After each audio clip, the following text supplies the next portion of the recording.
Because I don't have the cord for mine. That doesn't make any sense. No, it does. Because you took my... Well, you used my short cord, but I needed to test the audio. So doesn't it make sense that I don't have it? He don't be listening, y'all.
Tossing and turning about the little lad. I wish we would have just done it and got another part out of here. Yeah, okay.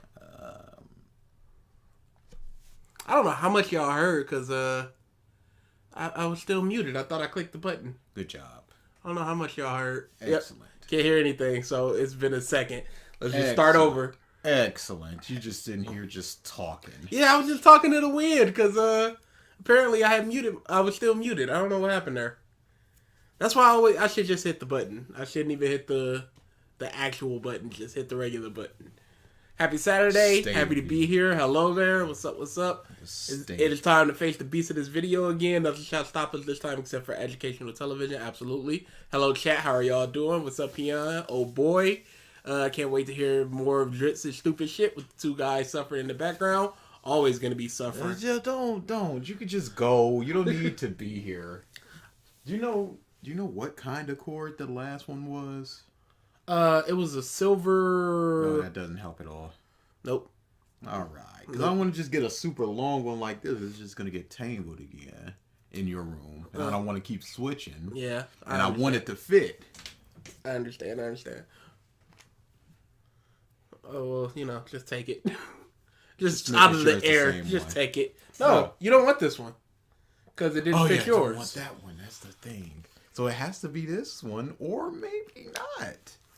He don't know what he's doing, y'all. Oh my goodness. What's up, Don? While it's happening, like I said, it's always gonna happen. We're just gonna suffer during it. B-listers assembled. Oh yeah, I think you guys are done with the video, which is astounding to me. They are most certainly done. For the sake of this stream, try not to talk about feet and pee again. We'll do our best. Well, you brought it up. Feet and pee talks were great. Hey, somebody enjoyed it. Oh, people weren't there, so they're like, yuck, they don't even understand what was happening. That's fine. We're not going to talk about that last stream. Yeah, we were muted. Made it on time. Good for you. Can't hear anything. Yeah, we finally got it. What's up, Piku? There we go. There they are. Hi, dummy. What's up, Million? Almost forgot the stream was early. Prefers every. Oh, every. Yeah, I forgot. Good job. Hey, it's hard. Chords and tossing and turning. Yeah, we always do that. Just got done watching Catch 1998 again. It's pretty great. Yeah, boy. It absolutely is. What's up, Will? What's up, Nami? I need to be here to calm nerves. Oh, boy. Yeah, get ready to be mad. These streams are a thing I look forward to, and yet dread so much. Yeah, that feeling is just like, it's going to be fun. Then, as you're walking, as it started, it's just like, oh, no, energies are low. And crap. Can't wait to body Drizzt in the future. I want to be able to debate him why Katakuri beat Sabo. This is going to be fun. How much left of the video? We have 3:11 yet left, so we're almost done. Have you gone mad yet? Oh, it's getting close. Big time. Right. If he's talking about a debate, hey, if you live stream it or something, send a link, because Kata versus Sabo, that seems like an interesting topic. And I want to hear more of his mindset outside of something like this, and outside of the big 18 people podcast that he does. And I'm not watching. Let me real quick just throw that in the Discord. Oh yeah, we saw you finish the document. Tried for some reason just going super double time at the last second. How far do you think we're going to get today? We are probably doing about 3 hours, 3.5 hours, maybe. Maybe we'll get about 40 to 50 minutes. Hopefully. But he's talking about actual story stuff now. Yeah. Who knows? So, We'll see. I gotta hit it with the mouse first. In this interview with representatives from Shonen Jump, the following is said regarding Naito, a previous editor of Oda's. The editor is the very first reader, so it's important not to hold back and say things like, it's interesting. The readers can be a tough crowd, so it's important to let the author know when what they've written isn't interesting. The editor currently in charge of One Piece is still relatively inexperienced, so apparently, if they don't give a thorough explanation of their judgments, Oda-sensei gets upset and says things like, "Did you even read it? I need to know what isn't good." Okay, I remember us talking about this. So, essentially, he's saying, because they're an inexperienced editor, that he's going, you can't just go, yeah, that was pretty good. I didn't like this particular part. He needs to know what's good so he can grow as a mangaka. He needs to know what's good. You don't grow as if you're standing around a bunch of yes men always going, yep, that's good. It's Oda. Everything's great. Everything's fine.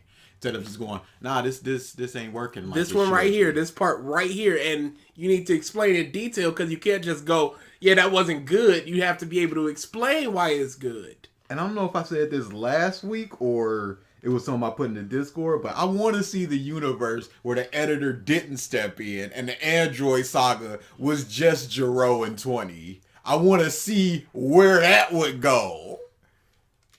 An interview with Sugita, a previous editor, states, "Oda asked me not to pitch him too many ideas. The reason behind that is that if it's another person's idea, then Oda won't be as inclined to draw it, because it's his own story and he wants to draw his own ideas. But he also asks me to tell him everything honestly." And in a 2012 interview... What was wrong with that? Yeah, that's why I was, as he was reading it, I'm like, where exactly is he going with this? I don't know what his point is with this editor's talk.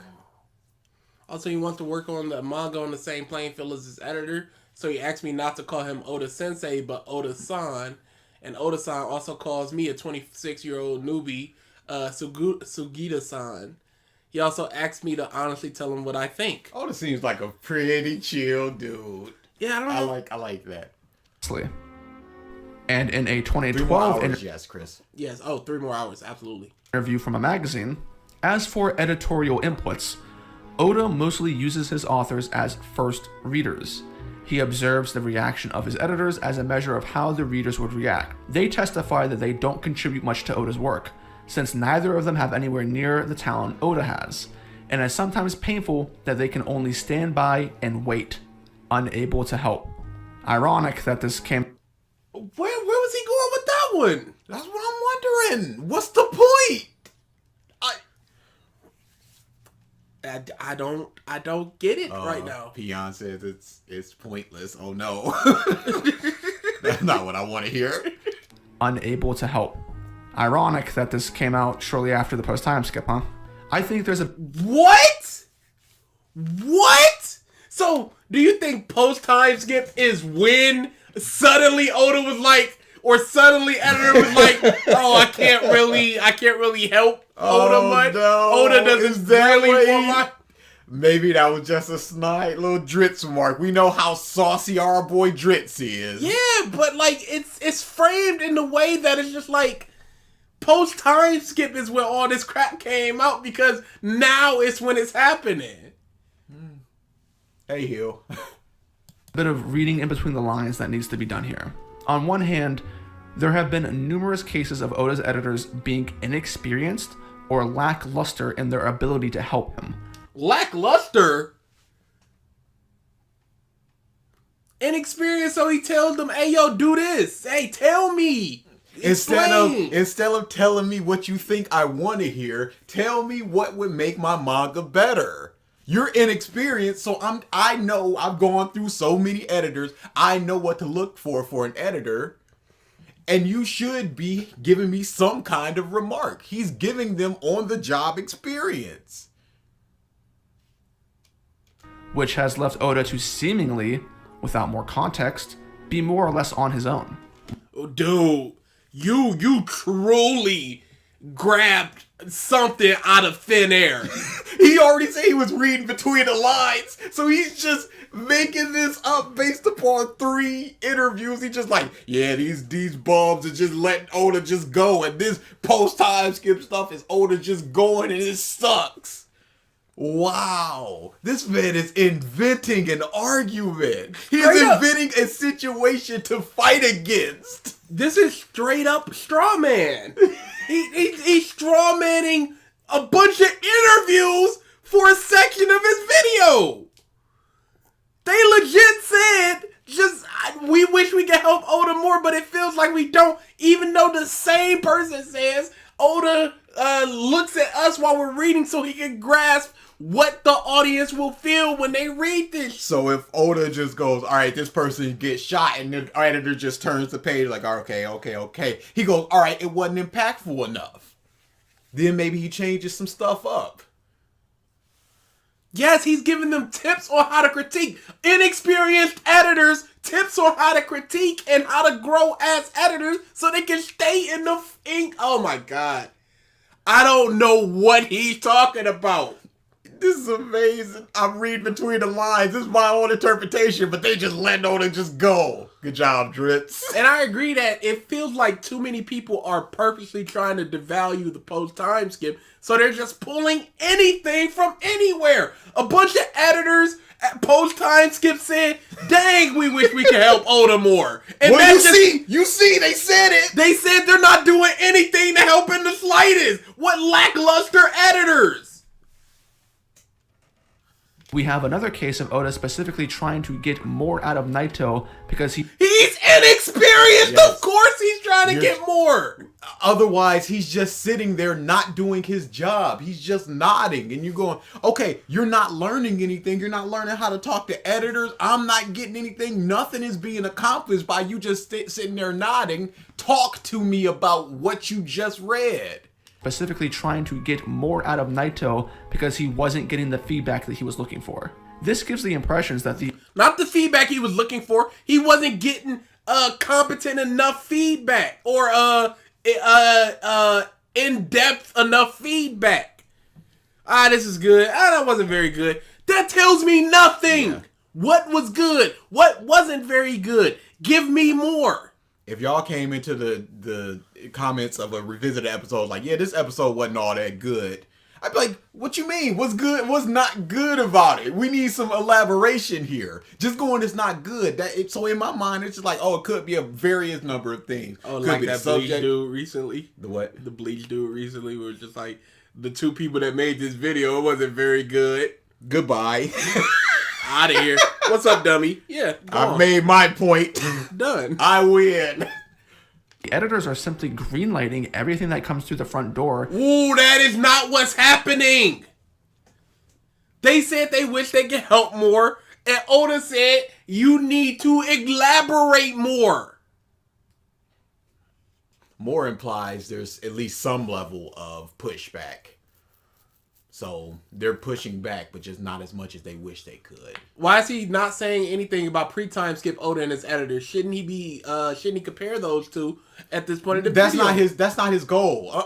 No, this is post-time skip interviews, and thus there you go. That's his point. If the exact same thing was done pre-time skip, then what is he going to argue against? So he's gonna take that context away, frame it in the past 7 or so years, and just go, you see? I'm reading between the lines, and I'm getting this.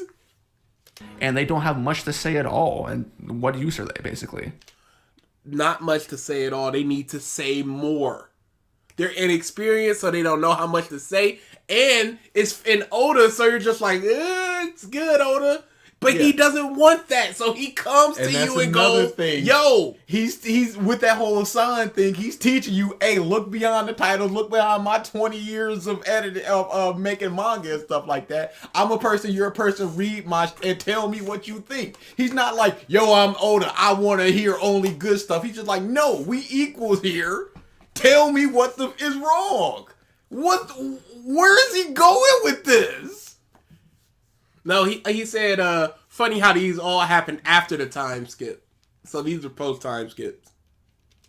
I made all the right moves, didn't I? Yes, sir. Every move a right one. This is specifically what Oda doesn't want. Hey, This is don't what just he's tell me fighting yes. against. This is the opposite of what you're trying to convey. He in this context, Bird's like, I made all the right moves. Oda would be like, what did I do? Tell me. It could, with Burns' next line. I see it all now.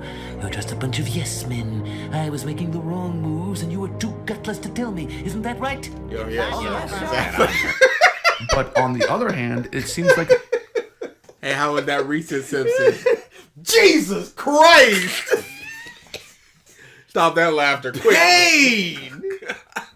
The editors themselves are limited in what they're able to say to Oda because he doesn't want them to pitch him too many ideas. Whoa, that's totally different thing. Hey, tell me what's wrong in here, but don't add too much new Don't just tell me, hey, bring Sabo into Wano. That's not what Oda's trying to hear. What about what I wrote works and doesn't work? Yeah, cause the editors is gonna be like, yo, the popularity polls. Yo, the people on Twitter say this. They love Boa Hancock. Bring back Boa Hancock. He's like, no, I can't fit that into my story. I'm telling the story. Tell me about this right in front of me. Wouldn't it be cool if I don't want to hear that? What did I write and was it good or bad?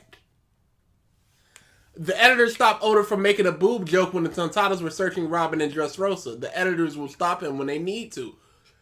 This dude is unbelievable. He literally just thinks the editors are sitting on their hands just like, yes, that's some good shit there, Oda. Wow, that's a tremendous manga there, Oda. Providing zero elaboration or explanation or zero things added. Which I suppose is something that... Every single time... Legitimate goosebumps. Dude chills. Legitimate. Because again, like I said, I love revisiting. I love listening to them. I have not listened to a Drizzt one fully. Really? Well, No. one is 12 hours, so that's understandable. Yes, but even still, the then other there's one people I that just sort are. of skimmed a little bit while I was looking for a video. So I watched maybe 10 minutes of part 2. He doesn't want them to pitch him too many ideas. Which I suppose is something that could work, but I can't help but question the work environment at this rate. Any person with a basic, and I don't mean to sound rude here, it's just simply the truth. Anyone with a basic comprehension of storytelling would be able to point out some of the flaws in Oda's writing and bring it up to him so he can correct it. So the issue... No. How many... Drizzt, where do you work? How much do you go up to your boss and go, yo, you're not doing this right? Yo, this is not good. So when a car is going in the background of the Lord of the Rings, you should be like, any person with basic editing should be able to be like, yo, that's a car back there. Any person with basic storytelling in the Dark Knight would be like, hey, why do all the cops coming out of the sewers have clean shaven faces? Sometimes things just fall through the cracks. And I hate how he's saying all the numerous mistakes. Yes, there are mistakes in One Piece. 3 hours in, what is he saying about mistakes in One Piece? It's all just build up to the mistakes, and This guy seems egotistical. Oh, what tipped you off to that? I don't know if this was true, but I heard that some editors didn't want to Oda to kill Ace. I know Oda was thinking about making Ace Roger's son, and he was still kind of wishy-washy until one of his editors said something. He was like, "Oh yes, I gotta put this in."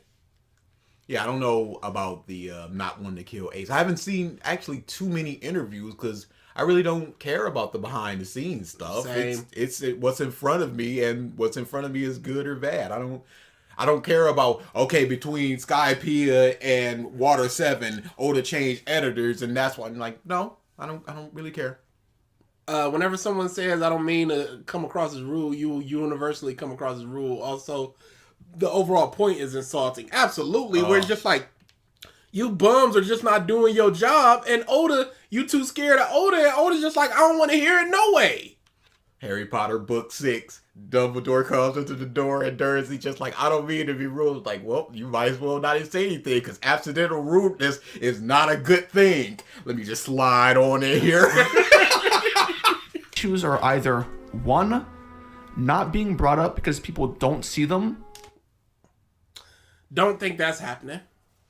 or they do see them and refuse to comment on them for some reason. They're inexperienced and they're talking to Oda. Hey, if you got hired as Will Smith's assistant and he went, "What do you think about this script?" Would you go, "You should not be doing this because this script is awful"? Or would you go, it's straight, it's cool"? When you're not experienced and there's somebody that is at such a level as Oda, at times you're gonna be like, and Oda does not want that, so he says, "Give me more." So in that example I gave, if Will Smith would just be like, "That's not good enough. Tell me what's straight about it. Tell me what's good about it. Tell me what's bad about it. Elaborate." And I want him to explain what an issue is that is just like a glaring thing that people didn't see or they didn't mention to Oda and just let go through. I want to hear what he considers that to be. 2, they are being brought up and nothing is being done about them. Or 3, they are being brought up and what's being done about them is not fixing the issue. The main problem. What is the main problem, Drizzt? What is the beginning problem? What's the root cause of the problem? And then it's getting fixed and then causing more problems or not addressing the problem. What are they? You just talking. One of these statements has to be true, and No, they do not. None of them needs to be true. Issues aren't brought up. Okay, issues aren't brought up. Some issues probably aren't going to be brought up. That could be true. Issues are being ignored. Oda sometimes may go, "Hey, I know exactly where I'm going with this, and this is going to lead to someplace else." Or what they said, I don't necessarily agree with it. Let me think on it some more. No, I still want that in. And solutions aren't working. Aren't working for who? What solution? What problem? What's the problem? don't know which one it is. Because if everything worked as it was supposed to, many of the issues that I talk about just wouldn't exist. What? Many of the issues I talked about. Okay, he's going with someplace. Oda combining arcs, not drawing to what... Oda combining arc. He didn't want to do a fire arc and an ice arc, so he combined two locations. What's the problem with that? How is that an issue? What? Condensing two arcs into one arc. What? You need to establish why that's an issue, and you really didn't. Because you're in one breath you're going it's too long, in one breath you're going it's too rushed. Chris. What does it mean? I hate that. Y'all.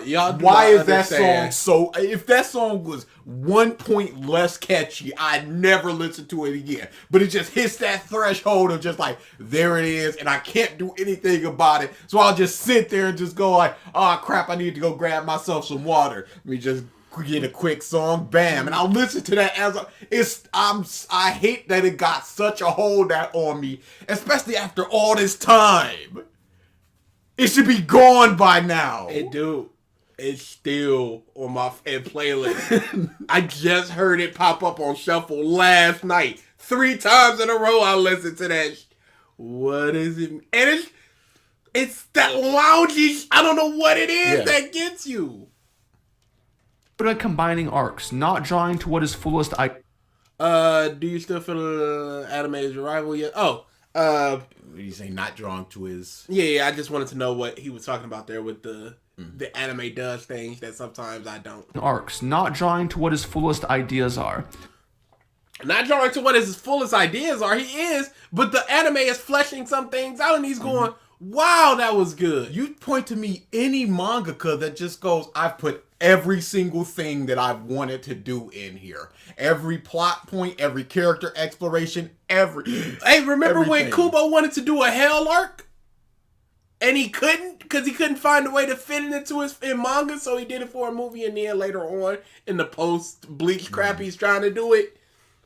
It's not an issue that he can't put everything in. This is a very structured thing. He has such a limited amount of time. He's got information to convey. I'm sure he wants to be like, hey, let me explore Mihawk's past. But like, you know what? I can't really do that right now. That's not an issue. An issue having too much creativity, having too much story, and not being able to properly implement it, that's not an issue. Arcs, not drawing to what his fullest ideas are. Pause. An island of ice, island of fire is too boring compared to the half and half island. Exactly. It should be a fire island. What would you do at Fire Island? It'd be real hot. To what his fullest ideas are. The Viver cards, SBSs, the anime, the Oh yeah, the Viver cards where he just goes, we're getting such important information. Like how Mihawk beat a bunch of people and then he became the best. The SBS where the Viver cards where it's just like, this is Kaido's fruit specifically. The anime? What is he gonna do with the anime? The man has 24 pages maybe to convey a story. He's got 9 main characters. He's got an entire world, all different islands, stuff going on in past, present, future. He don't have really much time to do the Mihawk stuff. And we haven't explored Mihawk, so there's always time to go there. And he didn't say who he beat, who was number 1 before, any of that stuff. Why does it matter who Moon Jr. Moon Isaac Jr. Moon Isaac Jr. is? That was another thing. Oh, here's all of... I really needed to watch that last one. Here's all of Roger's crew, and I guess they're just not important, so here they are. Yeah, they aren't. Okay. What does it do to know Moon Isaac Jr., Drizzt? Me knowing Moon Isaac Jr. does nothing to provide more information of context, anything. Me not knowing doesn't provide less context. Isaac Moon Jr. apparently. Is it? I thought it was Moon Isaac. Hang on. We gotta get our patron saint right. The patron saint of a list exists? It's Moon Isaac Jr. All right, Moon Isaac Jr. I knew it. I know what I'm talking about. Isaac Moon, because Isaac Moon sounds a lot more natural because Isaac is... an actual name. Yep. off screens, the rush plot lines, his Rush plot lines. I do not remember anything like that. editors, what His editor's not giving him as much as he would like, so he's telling them, give me more. priorities are, all of it. Can we sit back and say that this is all operating in normalcy? This is a good environment? What part of this speaks to a bad environment? Yes. I condensed 2 arcs I wanted to do into 1 arc. What a terrible work environment! Holy Oda, what are you doing? Get on them, editors. What? This is fine? Is this what Oda wants? You are forgiven, Gavin. If it's not what Oda wants, he wouldn't do this. He'd change it. Yeah.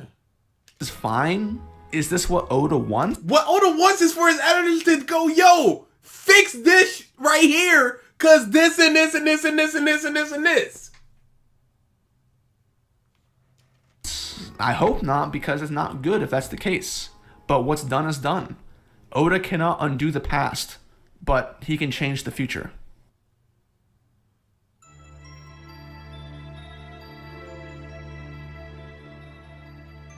I'm sure, having come this far, that there is probably a question forming at the back of your minds when it comes to correlating the issues that I've been bringing up. And that question is, why is there more blame put on the post-time skip than the pre-time skip? It's not as if some of these issues didn't exist in the pre-time skip, such as some of the foundational buildings for character dreams that I brought with Zoro, Nami, and Sanji, the latter of the three which have literally nothing to work with. Now obviously, it's not a good thing for any author to ignore these things. But the pre-time skip has the luxury of being the first half of the story. It has the benefit of having time on its side. Time? What do you mean time? Time to develop stuff happening? Because if you're going, the dreams weren't really developed in the first half, then that's a problem with the first half. It's not using its time correctly. I don't know what you mean by exactly time. Too much time, not enough time. Press play. Hold on, because I'm trying to see. Yeah, okay. Issues and problems that arise in the first half which you couldn't correct for don't necessarily have to be disaster level if they are addressed in depth later. How do we know they're not going to be addressed? You say this like it's over already. Yeah, the story's not concluded. Editors are like plumbers. If there's a leak, the client should expect the plumber to plug it up or replace the busted pipe. Absolutely. Yeah, makes a lot of sense. And he's not go and Oda doesn't want them going. I threw some tape on it and it should be good for no, fix this. Standards that you have at the beginning of a story aren't necessarily the same as what you have at the end. Wow, he is completely excusing the issues of the first half by going, the second half should have explored it and explained it, but didn't. Oh my goodness, So what now, a baby! So now, instead of the second half being absolute trash, you should be going, it makes the first half worse because we still have not explained it, but you're still forgiving the first half. It should be like the first half set up all this stuff, and then it went into the time skip without even elaborating or expanding on any of it. That's a problem with the first half, Drizzt. You shouldn't be like, yeah, I expected them to just in part 2 just do it. A story takes time to get going, and authors need that time in order to figure out exactly what they want to do and how they want to do it. A certain amount of patience is needed from the readers in this regard. Okay, here's part of the problem. You are writing, drawing, and coming up with the ideas every week. And then fixing issues should the editors deem there to be any of them. It's not like a book where you could just sit down and think of everything that you want to do 5 years from now to map out 6 years worth of story. You've got a limited time to do anything. Have you seen his work schedule? Have you seen his sleep schedule? It's terrible. And you want more work. You wanted not a fire and ice island. You wanted a fire island and an ice island. Each of them with their own world and nothing else added. Because it's like Dressrosa, yeah, but then you got the Tontatas and that was added. So Fire Island needs to be a thing. Ice Island needs to be a thing. Dressrosa, Tontatas, these need to be 4 separate things instead of 2 things, consolidating them together, getting things done. Oh yeah, research. Because so many times you'll see the mangaka taking a break next week for research. Yeah. Plus, he's got to consult with anime, manga, the Vivre card stuff, the movies, making sure nothing contradicts anything that he's gonna set up or going to elaborate or anything that he already has. That's another thing. He's still consulting in movies. He's still producing and or writing movies. So all this stuff he's got to worry about, and you want Fire and Ice Island. For some reason. You want him to be showing Nami drawing maps at night. You want him to take time out to go, yo, all blue, here's some information on it. Some in Sanji's side adventure. You've heard me beat it over your heads by this point, but one of the fail-safes was the fact that the second half of One Piece was supposed to be around the character dreams, and Straw Hat's fulfilling them. Based upon what exactly? If that was the case, him going, we're too weak, 2 years, what would be the point? Hey, let's not fight Kaido or none of them.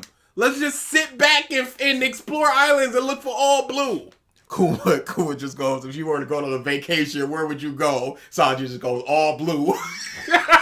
Oh, here it is. Hooray! My dream fulfilled. A laugh tail, please. If you wouldn't mind. Just... Hey, can Kuma do that? I don't think so. He might need to know exactly where it is to send somebody. You know what? That could be fair. Because I was about to say, it can't be the place he's explored, because I doubt he explored all the areas that he sent the Straw Hats to. But a place where... I mean, he is a revolutionary. Sure, but it could also be something that he knows. Books, yeah, that's I'll buy more. Because, you know, Usopp's Island, like... Mm-hmm. There's never been anything where it's just like Chopper's Island, that particular Sky Island for Nami, like I don't know, because how many people have actually been to Sky Island in One Piece? Maybe of what we know, 30 people. I don't think anybody in the government's ever been like, yo, let's go to Sky Island. Mm-hmm. Because there's a lot of gold and poneglyphs up there. You'd think they take them. But it's either, here's what it is. It's either going to be he needs to learn about it, research it, know roughly where it is. Mm-hmm. Or he's been there either through his government work or his Revolutionary Army work. That's which means that there is more meaning and importance in the second half on that front than in the first. No. You ascribed more meaning and importance on the second half. Because you thought it was gonna be a map out of dreams. Yeah. You thought this. You were just like, all right, they're not showing Nami drawing right now, but the second half, that's where it's gonna be. Why weren't you sitting there watching, just going, hey, why isn't Nami drawing right now? Whatever. This is fine. They'll address it later. So now you get to say that part 1 is good. Because part 2 is going to fix that thing, and part 2 hasn't fixed the thing, so part 2 is bad for not fixing that thing. But if you don't address any of it until it's too late... Until it's too late for what? And what's with that sing-songy way you said late? Front than in the first. But if you don't address any of it until it's too late, well... He is so pretentious. Yes, he is. And arrogant. But... address it until it's too late. Okay. When is it too late to address all blue? When is it too late to show Nami drawing maps? We see Chopper reading books. For Sanji to just go, where's Nami? And Luffy to just go, oh, she's up top drawing maps like she always do at night. Would that fix his issues with just that line? Because it's not too late. It's never too late. Not too late. Mm-mm. Hey, 3 Days Grace is kind of flames. Sure. Never said they did. Never said they weren't. Sometimes when I go back, it's just like, sure, but there's some stuff that you're just like, yep, I cannot listen to 1,000-Foot Crutch. Dude, they're terrible. Dead. Them and some 41 corpses. I can rock with some. Casket. Some 41. I can't. Not at all. Well, yeah, I mean, that's how we end up with the current story. The longer you take to... Anime 1. Top left. Give payoff... Where is he getting these sources? Yeah, get a batch torrent, and they're all going to be of the same quality. Or support the release. Whatever. Longer you but take if you to do that, is he just going, dang, I need a clip of this poneglyph scene? Does he then just go, all right, I'll go to one anime? No, but then why wouldn't he just always just go to one source for it, like his anime? I think he's just going through YouTube and going, Robin finds poneglyph and then downloading whatever source he has. That's so... Why is he talking about Oda being lazy? If this is the level that he's putting in, no consistency in the clips. And your sourcing. Payoff, and the more mistakes you make along the way, increases the amount of negative effect it has on the story overall. The more important something is, the more it hurts when it isn't done well. As a good example of that, look at the TV adaptation for Game of Thrones. Game of Thrones was one of the biggest TV shows to ever exist. It had a global impact on the world. Oda's even watched Game of Thrones, and he was a big fan of it.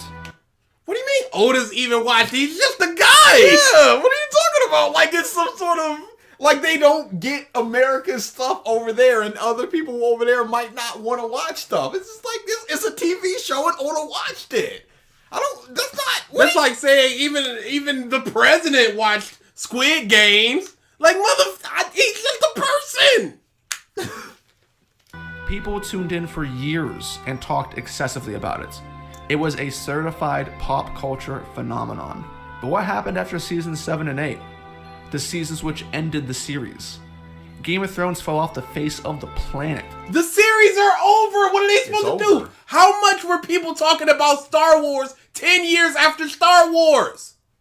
How much are people talking about Jurassic Park right now? The series is over. It's over. How many people are talking about Squid Games right now compared to when it was hot? What do you... It was a bad season and it ended. It could be said that it's the bad season why no people aren't talking about it like that. It could be said that people aren't talking about it because it's just over. Even Oda uses the restroom. Remember when Oda go poop. That's what I'm trying to say here. 1P. But like, remember when everybody was talking about stuff like Lost? These things, there's so many cultural impact things that are just like the hottest thing out. Remember when everybody was talking about Breaking Bad? Yeah.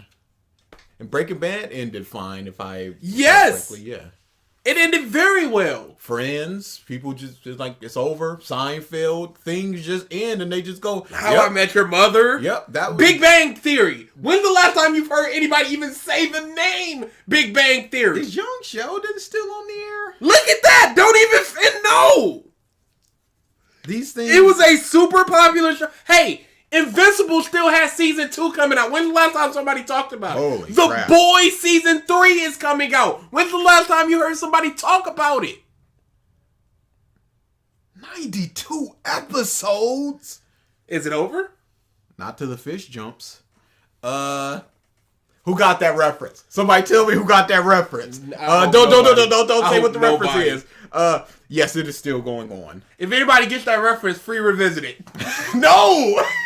Oh, you can throw them out like candy, but me with this obscure reference can't. Walking Dead, that's another one. Yeah. It's still going on. And I don't know who's alive and who's dead. Young Sheldon's still in the air. Yep, I saw that. It is, I don't know why, because I've seen some clips, and it's about what it is with Big Bang Theory, add precocious child. Hey, Better Call Saul is hype. Team 4-star, nope. You're getting close, though. Very, very close. Nope. Team 4-star, nope. Getting close. Androids 13. Yep, there you go. Every got it. Ding, ding. That is the dub of Android 13. It is Piccolo and Vegeta at the very end. And it's just, is it over? Not to the fish jumps. The fish jumps and Vegeta just goes, it's over. And then it just ends. I used that at the end of an AMV one time. Yes, that is cringy. I think the AMV's still up. Is it? Wait. That's it. It is not that. Am I wrong? No, it's definitely that. I hate the ending of How I Met Your Mother. Oh, I've heard super bad things about... Hey! How much are people talking about Demon Slayer compared to when it was at its hottest? Yeah, really? Yep, no, it is Android 13. Yeah, it was Android 13. Yes, thank you goodness. get a I got free no revisit it. Don't play the... No. Yeah, why not play the clip? Who cares? I wonder how it sounds now. It's sad. The fish jumps. Is it over? Not till the fish jumps. It's over. It's over. Oh, that is pure and simple dub. Their lips are not moving. Yeah, you get a free revisit it. Apparently. Josh, we'll I come didn't to the agree questions in like an hour and a half. Maybe. It went from being a pop culture phenomenon to being Pop almost... culture phenomenon. The pulp of America. I think he meant to say Pulp Fiction and pop culture. hey, Drizzt, why didn't you fix that? Was that ignored? Was that seen and just you just went whatever? Or what? Or is this causing a bigger problem? Hey, mistakes happen. Planet. Oh yeah. It- Good. Yeah, I understand, Drizzt. Oh yeah, I got you, Dad. Yeah, Dad, not Drizzt. Jet. Sorry. The face of the planet. It went from being a pop culture phenomenon Pop to being culture. I'm sorry. I misspeak all the time. That's fine. This is an edited video where you just went, hey, mistakes should be fixed. You don't get to do that. You don't get to do You it. need to make sure you on your P's and Q's. Everything is perfect. Not a frame out of order. Not an anime one, not a kiss anything. Because then we just go, what about your mistakes? And he's just gonna throw up his hands and go, I'm not professional. I don't have editors or anything. Do you have eyes? Do you have ears? You up. And you just gonna leave it in there?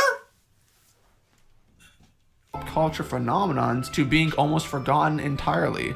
The only time people seemed to talk about it afterwards was either in reference to how bad its ending was, to slander its directors, or to place hope in Georgie's next book. Okay. Think of one of the greatest movies you've ever, one of the biggest movies, Titanic. How much do people still talk about Titanic? How much do people still talk about Avatar? These were pop culture phenomenons. They are not discussed at this point. It's just that. Honestly, how much do people talk about Endgame? That came out like 2 years ago. What are you talking about? Things come, things go. The Reddit is still very popping. For what? Here's Game of Thrones. Oh, I don't doubt it. People are still talking about it. Which Dario did you like best? And it's two people that I don't know who they are. There's this nice poster. Just finished season 3, which is so good. Up to season 4 now. Pissed about Dario's recast. Is it Dario? It's Dario. I'm gonna go with Dario. Hey, this person is talking about season 3, and there are 282 comments. This was 12 days ago. People are still talking about this in a positive light, Drizzt. What are you talking about? You can't go, yeah, people just ain't talking about this. They are. Again, mentioned it weeks and weeks ago. Months ago. With the months are bumping Abdullah and Jeet on Reddit. People are going to talk about whatever they going to talk about. It means nothing if people talk about something or don't talk about something. On top of that, of course, the casual fan that is just like, of let's say Game of Thrones 10 million viewers, probably 7 to 8 million are casual people that are just like, this is Game of Thrones, it's hype, and then once it's done, I'm just moving on to the next hype thing. Yeah. As opposed to the fervent fans that are just like still in the Reddit going, yo, I'm glad you're on season 3. Wasn't it so great when this happened and this happened? Can't wait for you to get to this season because it's the best season and blah, blah, blah, blah, blah. Casuals always move on. It's just how it goes. Video games sell millions. Media out here. Do we need to talk about Comey every single episode for y'all to know that we still bumping and loving Comey? Does this need to happen? Or are you just go, oh, they've forgotten about Comey. It's been 2 episodes. Ain't nobody talking about Comey no more. What is this? The butchering People of the are story. still talking about Attack on Titan ending because it was bad. I want to read Attack on Titans just to get disappointed by the ending. Because I've only heard a little bit about it. Place King of hope Slander, in absolutely. Georgie's next book. The butchering of the story and the awful writing basically destroyed what the series had been building up to for years. That's the kind of importance we're talking about when we relate to how things matter the deeper you get into your story. Even things that end well are no longer talked about 2-3 years after they ended because people have moved on from that thing. It's just a moving on of it. It happened. I loved it at a time. I'm not going to talk about it all day, every day. I love Walking Dead 1 through like 5 or 6. That's those seasons. I don't talk about it because it's just, it happened. I moved on. What does it matter? Oh, Hope. I wish I could not keep up in Comey. Oh, but it's ending soon. Allegedly. And then Sweat Soap and Sweat is ending soon. It's getting its final volume soon. Dude, all my is ended. All this I give a about. Wonder how anime onlys will react to the ending. I'm keeping my eye out once that happens. Once it gets near the end, I'm gonna keep my eye out. Cause I'm wondering about that. I'm wondering about JoJo. I'm wondering about those two endings. How are people gonna feel? Cause that Attack on Titan, it was just an explosion. And I was laughing. There is an insane amount of pressure on creators to do this in a satisfactory manner. It might be the greatest pressure that exists in the artistic field. Could you go back? Because I don't know exactly what the pressure is for years. That's the kind of importance Here we go. to slander its directors or to place hope in Georgie's next book. The butchering of the story and the awful writing basically destroyed what the series had been building up to for years. That's the kind of importance we're talking about when we relate to how things matter the deeper you get into your story. There is an insane amount of pressure on creators to do this in a satisfactory manner. It might be the greatest pressure that exists in the artistic field, and I think we're seeing the results of what that pressure can be like with One Piece. Instead of things feeling like they are happening organically in the story nowadays, it feels like they need to happen in order for the story to progress. And if the above quotes and examples... Don't all things need to happen in a story for a story to progress? Thriller Bark. Hey, what up? It's me, Kuma. I'm here. Government sent me. What? Okay. Is that can we not just point to every, there are conveniences in every story. It's just about what you do with it. Just going, hey, it's happening. That's not an argument. That's not slamming it at all. That's not critiquing it. That's not praising it. It's happening, but what around it? Or any indication, that's the exact mindset that seems to be pushing Oda. And that's why... what's indications? What? For the story to progress. And if the above quotes and examples are any indication... The above... Quotes and examples. Which was a bunch of editors saying, I wish I could help Oda more. Oda doesn't want too many new ideas thrown at him. Oda wants his editors to elaborate more. And if any of that is an indication, we're just set up for failure because of this terrible work environment. This dude is a bum. Absolutely. That's the exact mindset that seems to be pushing Oda. And by the way, at the end of the stream, we're talking about some of the emojis we want to do. So just think of some for around the question section. And that's why... For members. I should have elaborated more on that. For members, because we finally got members. Mindset that seems to be pushing Oda. And that's why when I'm pointing towards the failings of the post-time skip, I want to emphasize how much it actually matters. But that about covers everything as far as the basics go. We have talked about the character writing, we've talked about the world building, and we've talked about Oda. I've pointed out things that I think are issues with the story and what its feelings are. I've talked about how I think these things are broken from top to bottom. Now it's time to prove it to you. I'll try to show you how... Okay, so you set up all this bush, and now you need to end it in a satisfactory way. Are you going to accomplish this? He's got 3 hours. The post-time skip is not what many people think it is from a writing standpoint. So come along and join me as we dive into the first 3 arcs of the story. Please don't start singing. Okay. Pause. This is a really bad. This is font. Yeah, this is just so basic. This is. Hey, this is kind of like the revisited font. You can't, but he can't even like make a picture of that's Luffy the problem. screaming and somebody looking disappointed and something like something.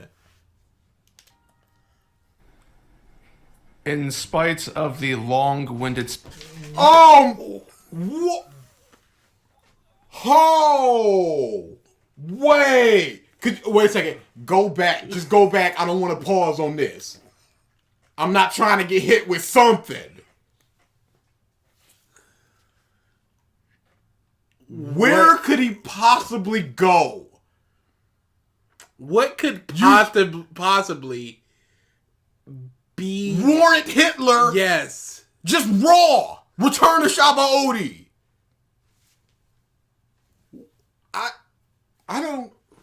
This is another point where I'm just like, I don't want to do this. Because that is, you don't just in Dempsey roll into Hitler. You gotta throw a couple jabs first.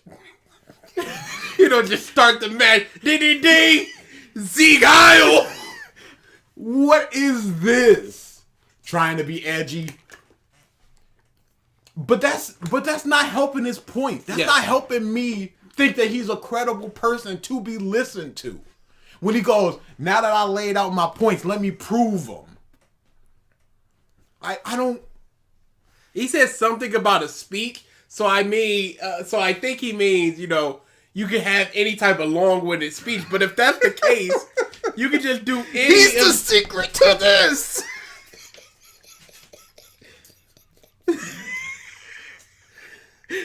I forgot how much we went on Moon Isaac Jr. Because he went on Moon Isaac Jr. He caused this. Moon Isaac Jr. is the best. In spite of the long-winded speech that I gave, there was no justification. My goodness, just a speech. There was no justification for that. What is his purpose for that? It wasn't for comedy. Why not do Abraham Lincoln? Why not do it? Why not do Martin Luther King? Be like, I'm speaking the truth that y'all need to hear. Or why not just show your script and just go, despite the long-winded speech, and just scrolling through your script? You didn't miss much, Joey. Coming in at a perfect time, actually. Yeah, Trump even. I don't care. Anything but Hitler. It's not doing what you think it's doing. Nobody's gonna be like, yeah, finally. What if somebody just goes, I don't want to hear all his preamble stuff. I just want to hear about what he talks about One Piece. Now that I've done my speech, and it's just Hitler, you go, what the f is this dude talking about? This does not give me confidence in your words when you just go speech and then raw into Hitler. That's not funny. That's not edgy. That's nothing, dude. I don't like that. We've said before, we think within context, edgy stuff can work, but you just can't walk up, say the N-word, and then walk out and think that is the comedy or whatever. This is just a dude posting a clip of Hitler going, my speech was long. Man. The post-time skip actually starts off pretty good. I know that's a bit, how would you say, anticlimactic. But that's exactly what you would expect from an arc that only has 5 chapters. It's pretty hard to mess up, especially because there's no larger plot to it. There's no bigger stakes. The main function of the return to Saba Odi is for vibes, a good time, and to reintroduce the main cast. And with there being a 2-year gap in the last time that the Straw Hats saw each other, Oda was presented with an opportunity that many authors love, which is changing character designs. The process of changing character designs allows you to create a separation between timelines in a story, what you got? and give the impression that things have changed, that people are maturing alongside with the characters. It also allows you to naturally develop your characters to make them stand out more, and to give the audience something to appreciate when they go back to look at the past. Compared to everything else that is presented within the Return to Saba Odi, the change in character designs is probably the most contentious topic that you find discussion on. Character designs are clearly, for the most part, a preference and aesthetic appeal, although I do think that there are... You're going to get people talking about character design a lot because this is the character design that we've been sitting here watching for the past 10, 12, 13 years. Mm-hmm. So once they do a drastic change, you're like, okay, now I got to get used to this person. That's why it's always going to be talked about. Hey, Frankie's design grew on me. I remember going, this is the biggest downgrade in history. Remember always being neutral and leaning towards negative, but then when he changed his hair, I was like, okay, I'm fine with it, absolutely. All over. So, I like Frankie. Everybody shut up about Frankie. A preference and aesthetic appeal. Although I do think that there are positives and negatives that you could definitively point out, which has been to the benefit and detriment of many series outside of One Piece. Personally, I prefer most of the pre-time skip designs of the Straw Hats, with the exception of Luffy, Zoro, and Usopp. I think the choice of having... Those three, Luffy and Zoro, barely anything changed. Scar on the eye, Luffy, nothing changes. Usopp got more muscular. What's wrong with Nami? I guess you just don't like long hair, whatever. Sanji, a goatee. What's wrong with him? Eye thing goes over. Chopper gets more cute. Robin bangs. Frankie's whatever. Yeah, Frankie's. Okay, whatever. Sure thing, Drizzt. Why should I expect him to explain anything now? Yeah, the thing is, I would have loved for him to go, I prefer the pre-time skip because of these reasons. Buzzcut is fine. It's fine. Hey, I'm rocking with it. Like, it is. But the thing is, every time he goes to an island, he doesn't do anything. I love his pigtails look. I don't know why. It's a good look. Zoro and Usopp. I think the choice of having Luffy brandish the scar that he received from Akainu out in the open for everyone to see is a great visual reminder for the audience and the Straw Hats themselves if they were to ever... Why is he looping this? This is so lazy. It is. ...care about how things changed and why they had the time off that they did. Plus, as we all know, scars are cool.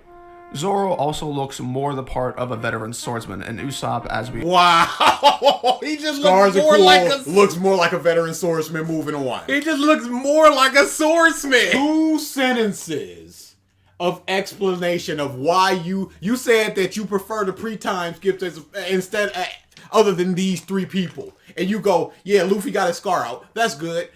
Scars are cool. Zoro looks more the part. Moving on. Do you think you explained your point properly?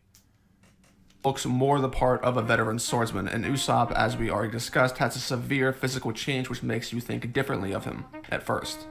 If I wanted to be specific about new designs that I didn't vibe with... Okay. Frankie.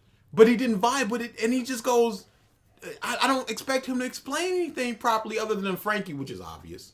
Then I'd say that Nami, Chopper, and Frankie are at the top of that list.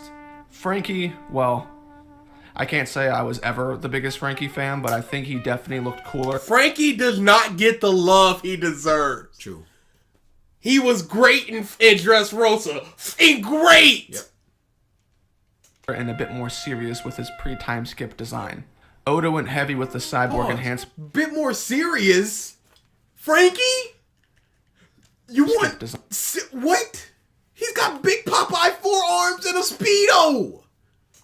He turns into a centaur. Look at that. He's got a chain around his neck. A literal chain. Iron nose. Big dumb split chin. This is a Hawaiian shirt. What about Ace Ventura hair? What about his design is serious? But it's more serious than giant bulky robot man. Me like more. Me like more. That's all he needs to say. Not is more serious. That's not. Fine. Oda went heavy with the cyborg enhancements, which resulted in Frankie looking like an enormous hulking action figure, which is fine, but I think most people would probably consider it a downgrade. Initially, yes, but now I prefer it. I've always been on the let's see. At the end of the day, though, designs are designs. They don't inherently change how good the writing of something is. This isn't said to underplay the importance of character designs, though, because it's one of the most... Hey! Why didn't you talk about the other 2? He's gonna. I hope so. Nipple lights. That's what we talking about. Important aspects of a visual medium like One Piece. A series lives and dies based on how attractive or unattractive their characters are. No, Have you... they don't. How many times, Drizzt, have you heard people say the art of One Piece is poopy dog, and yet it's the most popular manga ever? And like, I don't know what he means by it lives and dies, because it's the story that it lives and dies by. Yeah, I don't care how pretty something is if I'm not feeling it. What about the series that takes place in schools and most people are just in normal school outfits and just got weird hair? What about that? No. Because Berserk is amazing. But the man likes Berserk. That's what it is. I love Berserk, and here's Berserk. Ever seen pictures of a series and decided without even knowing anything about the story that you don't want to check it out? Pause. Because That's not living and dying by the designs though. That's getting somebody's in the door. You don't sit here and just go, yeah. Oh my goodness, I hate Boa Hancock's design. Shut, throw away One Piece. You don't do that. You're here for the stories. It's just the initial, yo, that looks kind of cool. Or that looks kind of trash. some of the characters just look lame, or perhaps you've had the opposite happen. Maybe you are looking around and you see the promotion of a female character who is 100% waifu material. That is a psychological reaction that creates... I cannot get into High School of the Dead. I wish you wouldn't have paused here. Whatever. I'm trying to read the manga. It's the first manga where I was just like, it's only like 6 volumes, and I went, wow, I just do not want to scroll anymore. Ever. That's what it is. It is what it is. Only thing I didn't like about Frankie's new design is the scars, that he did it to himself to enhance himself, and this fact made me uncomfortable, but it's very personal. Yeah, but at the same time, you know, it should have been scarred up initially. Yeah. So, but I can see the scars being like, yeah. a bias. And you can see this replicated in the real world. There is an absolutely insane bias towards beautiful people and against ugly people. Pause. Not necessarily, not an insane bias. It all depends on what exactly your trade is. I don't want, if I'm like, yo, I need a plumber, and a supermodel walks in, I'm like, where's the big fat guy with the booty showing? I don't care about the attractiveness of the person making my sandwich, of a construction worker, of a landlord. I don't care about them. You're fulfilling a function. And then you're telling me somebody like Rick Ross, big fat ugly black dude. Gross. That dude is ugly, but he's still making bank. Precious. I think she lost quite a bit of weight, but she was quite heavy, and her career, great movie. And I think she voiced something very recently, and she's been doing a lot of voice work recently. I think she was in the Christmas Inc., as a matter of fact.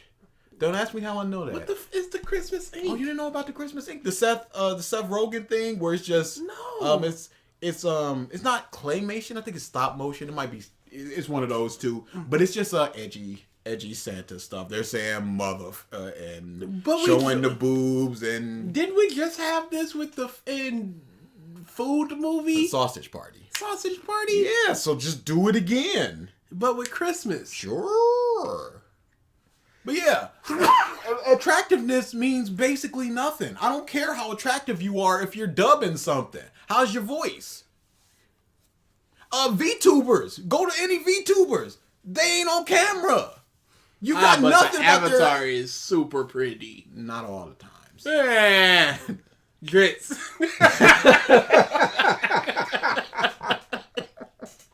But yeah, just...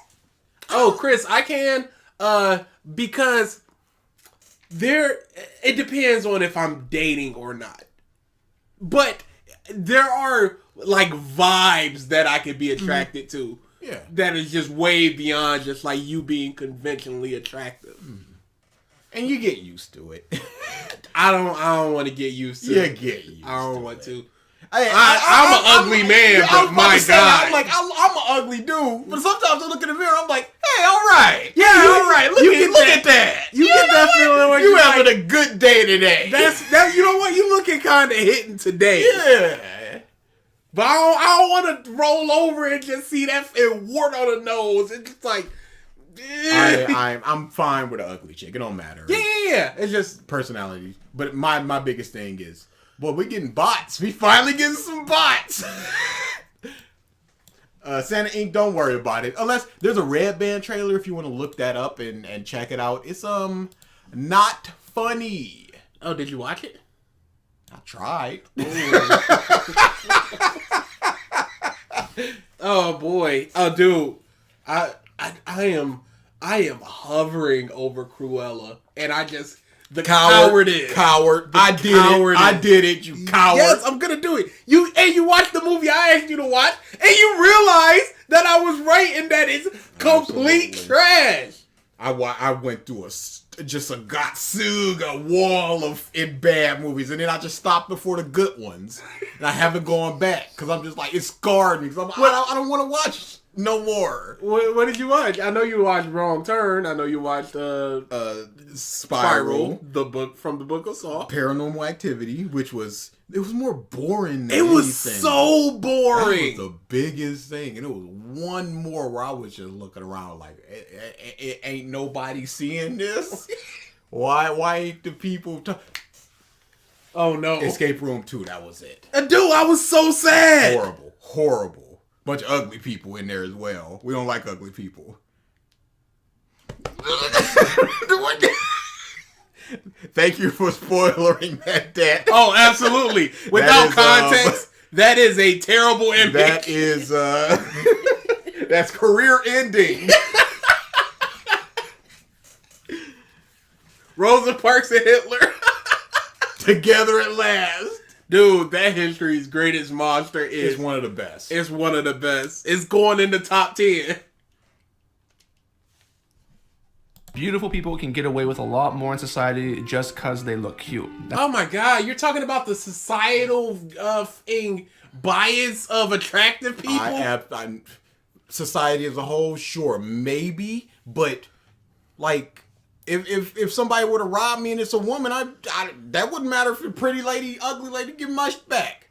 We're not trying to get The Rock and see you, Worf. We won't be here. Who's a pretty lady? Britney Spears. Britney Spears is a pretty okay. lady. We're not trying to get her on the ballot to become president based upon their attractiveness. If a pretty president came up and just like, oh, sorry, I nuked China, you wouldn't be like, oh, they're pretty, so we're going to get away with it. Like, no, they dead. We dead now. It's over. Everything's over. It's a fact. So character design is important, and there's more to it than just that. Character design is a good way to represent... I don't necessarily think this is an attractive person. I don't think that Nami being attractive is going to just absolve her of reprehensible behavior. It does for Boa. It does for Boa. Who left this puppy and this baby seal in my path? Wham. But yeah, I'm not looking at like, wow, that was a shitty thing Robin did, but you're a pretty lady, but also all right.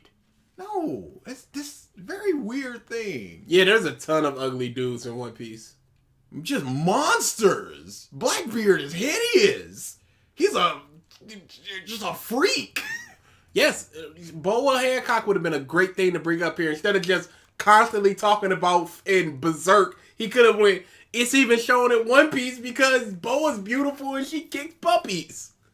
Certain aspects of what your character and your story entails.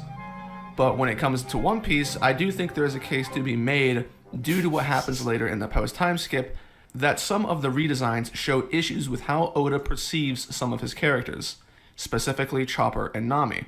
Nami's new design is over-sexualized for fan service to a fault, and doesn't come off in a good way just because of a fashion excuse given in Punk Hazard. So, it wasn't the same for Water 7?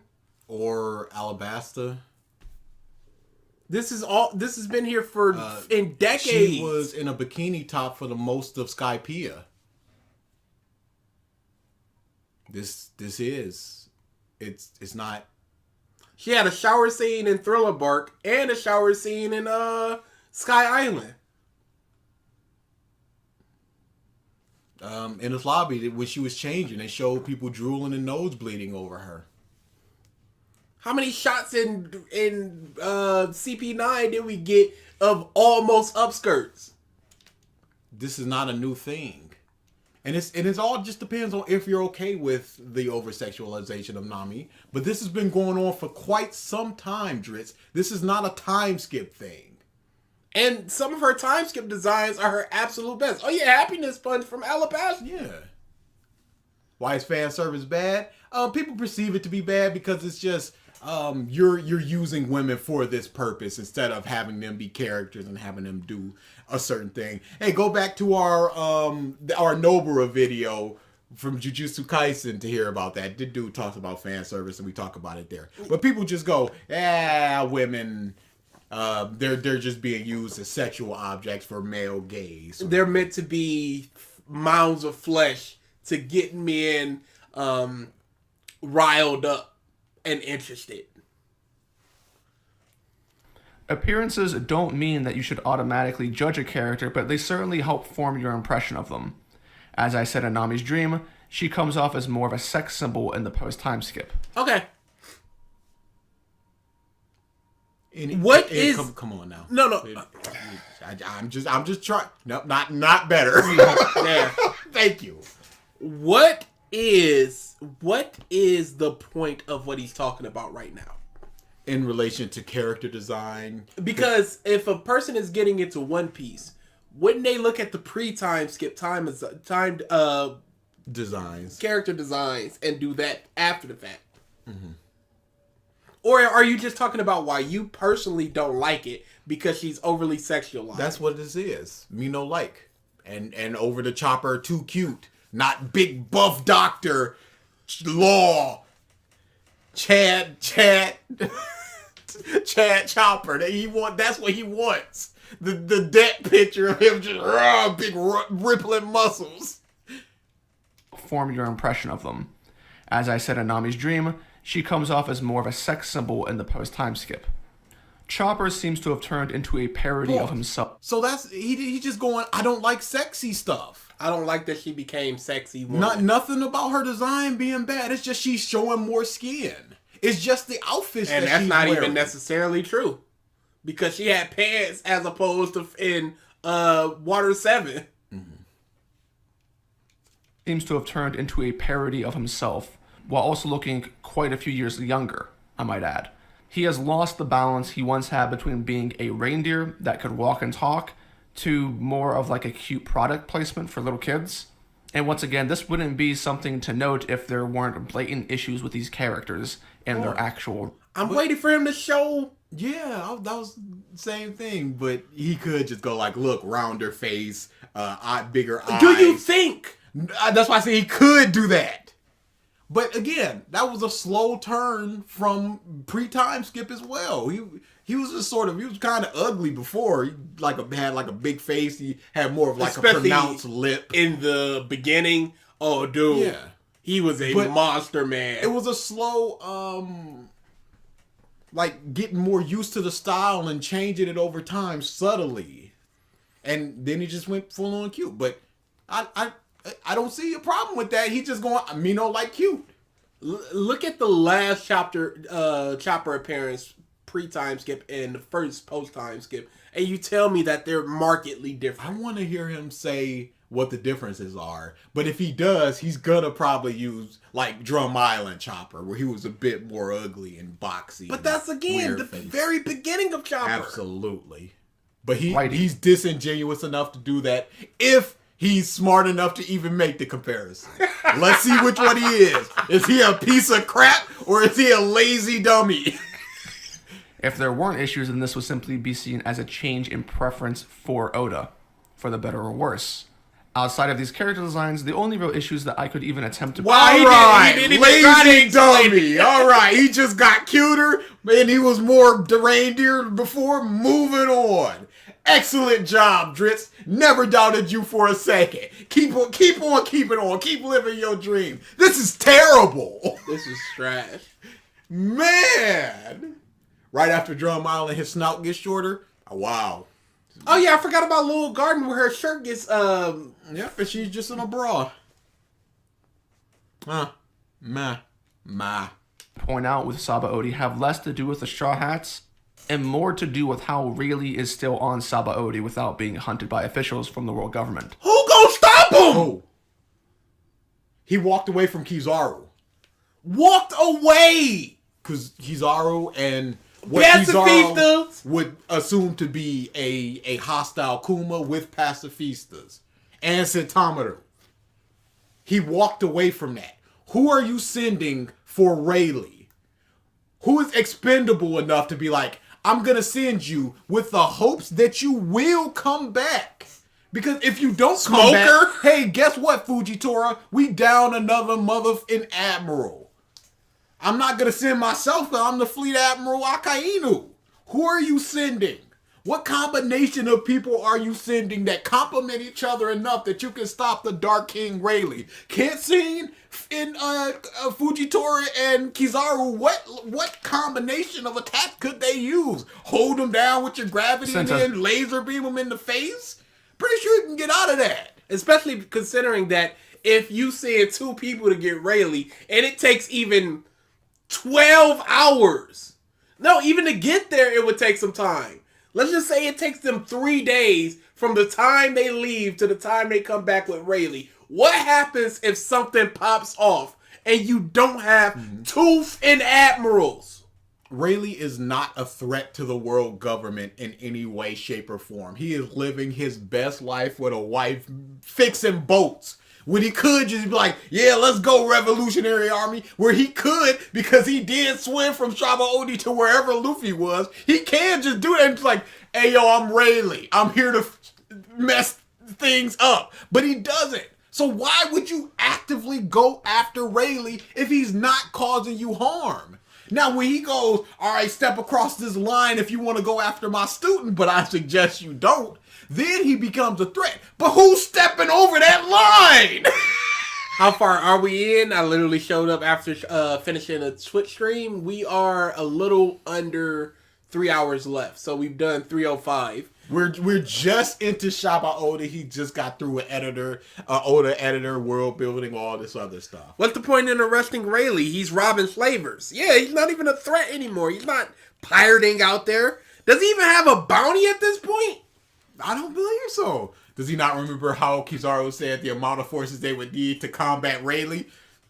What does he think that in some bum Hina's gonna rock up just like, all right, Rayleigh, you're coming with me? And he's like, oh man, you finally caught me, the Dark King Rayleigh. I will expose all my secrets now. And for love, Hina? Like, it's not... What does he want? Hey, Tashigi, can you hop on over there and grab Rayleigh for us? You got it, boss. You might need some help. Take like 3 guys. Man, this isn't an argument. From the world government. Since as we all okay. know, his residence was confirmed to be there back in the original Sabaody. And a pirate-hating fleet admiral might be more inclined than Sengoku to capture one of the most famous people to have ever lived. That still has an active bounty. But this is an incredibly minor criticism because I don't think the answer to this question is something that greatly affects the story in any way here. And who gonna do it? Who? When you need 2 admirals to go up against Sabo and 3 members of the Revolutionary Army. Now you got Rayleigh and his wife, who is just like, what? It's like hinted that she was on the Rock's pirate crew. But Shaki was a known pirate. So now you gotta go against those 2 people, plus whatever congregation of pirates gonna be on the island at any given point in time. That want to make a name for themselves and they're only there to go to the New World, so you gotta assume that they're strong enough to at least be able to get ready to go to Fishman Island. They made it through the Grand Line. Plus, hey, guess what? Rayleigh does the coding. So, hey, here's the ship. I got coding. I'm going down to Fishman Island. Now you got to go down to Fishman Island. Now you got a whole group of fishmen to fight against as well. No, but just do it. Hop on over and there. And now me drawing maps are affecting the story? This man is unbelievable. Really serves a negligible role in this 5-chapter arc in the plot. So does Nami drawing maps! He doesn't realize that. Wow, what an uncluttered panel, huh? Why don't we show this when we're talking about, look at Oda before and after? Role in this 5-chapter arc, and the positives with Rayleigh far outweigh the consequences of what this question's answer may be. One of the best scenes of the arc is... I've always really liked his beard. That's all. I think Rayleigh seeing Luffy go off on his new adventure. remembering his time with Roger, and then succumbing to tears in his pride at Luffy, which makes him be determined to live more in order to see the future. Outside of this, we get some welcomed interaction between the Straw Hats. We see Luffy, Zoro, and Sanji overcome the Pacifista, which had previously given them trouble. We get the fake Straw Hat pirates and an abundance of jokes. Dude, there is nothing better than them voicing each other. It's the best. And it's nothing better than in the dub. They just sort of slide in their 4Kids references. It's so good. It's so good. And I have always been like critical of Eric Vale just always sounding like Eric Vale. But my God, his fake Luffy was so f***ing good. He got like this fat jowly type of way of speaking. It's so good. Luffy uses Conqueror's Haki willingly, and we see Luffy's fame from the Summer War. Oda saves Luffy meeting up with half of the crew until the end, which results in the excitement and joy when he calls out to them. Everything ends off with a good speech from Luffy to the Straw Hats. This is exactly what the Doctor ordered. Short and sweet. It's a wholesome and successful way to set sail and begin the descent to the depths of the sea.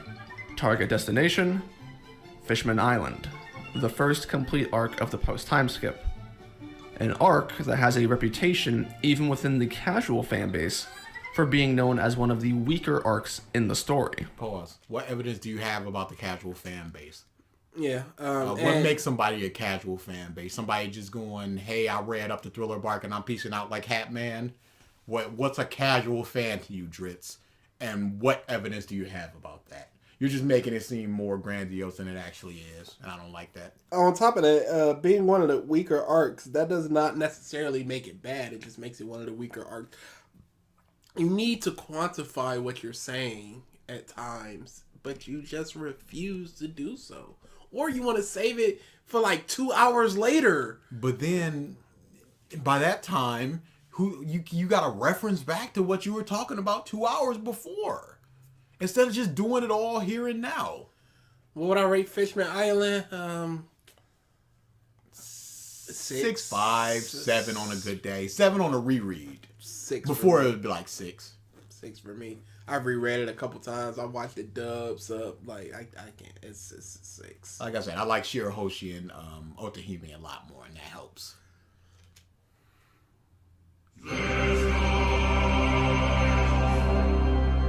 Okay, why didn't he do this for the last?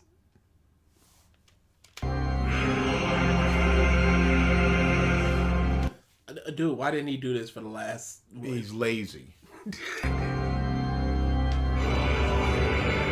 It always felt like they'd only been apart for 2 weeks and not 2 years. Yeah, kinda. It's kind of hard to properly show people coming back together after a long period of time.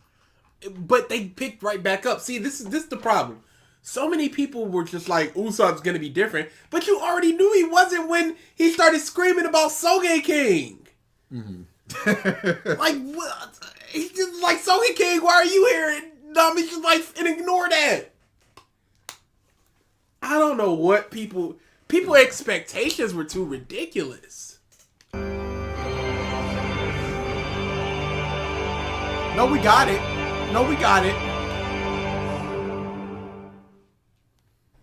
The expedition down into the murky waters offshore the Sabaody archipelago feels like old school One Piece, and is very reminiscent of the Straw Hats' ascent to Skypiea, as well as their initial entry into the Grand Line. There are a few details that also parallel this. Skypiea was 10k meters in the air, whereas Fishman Island is 10k meters underwater.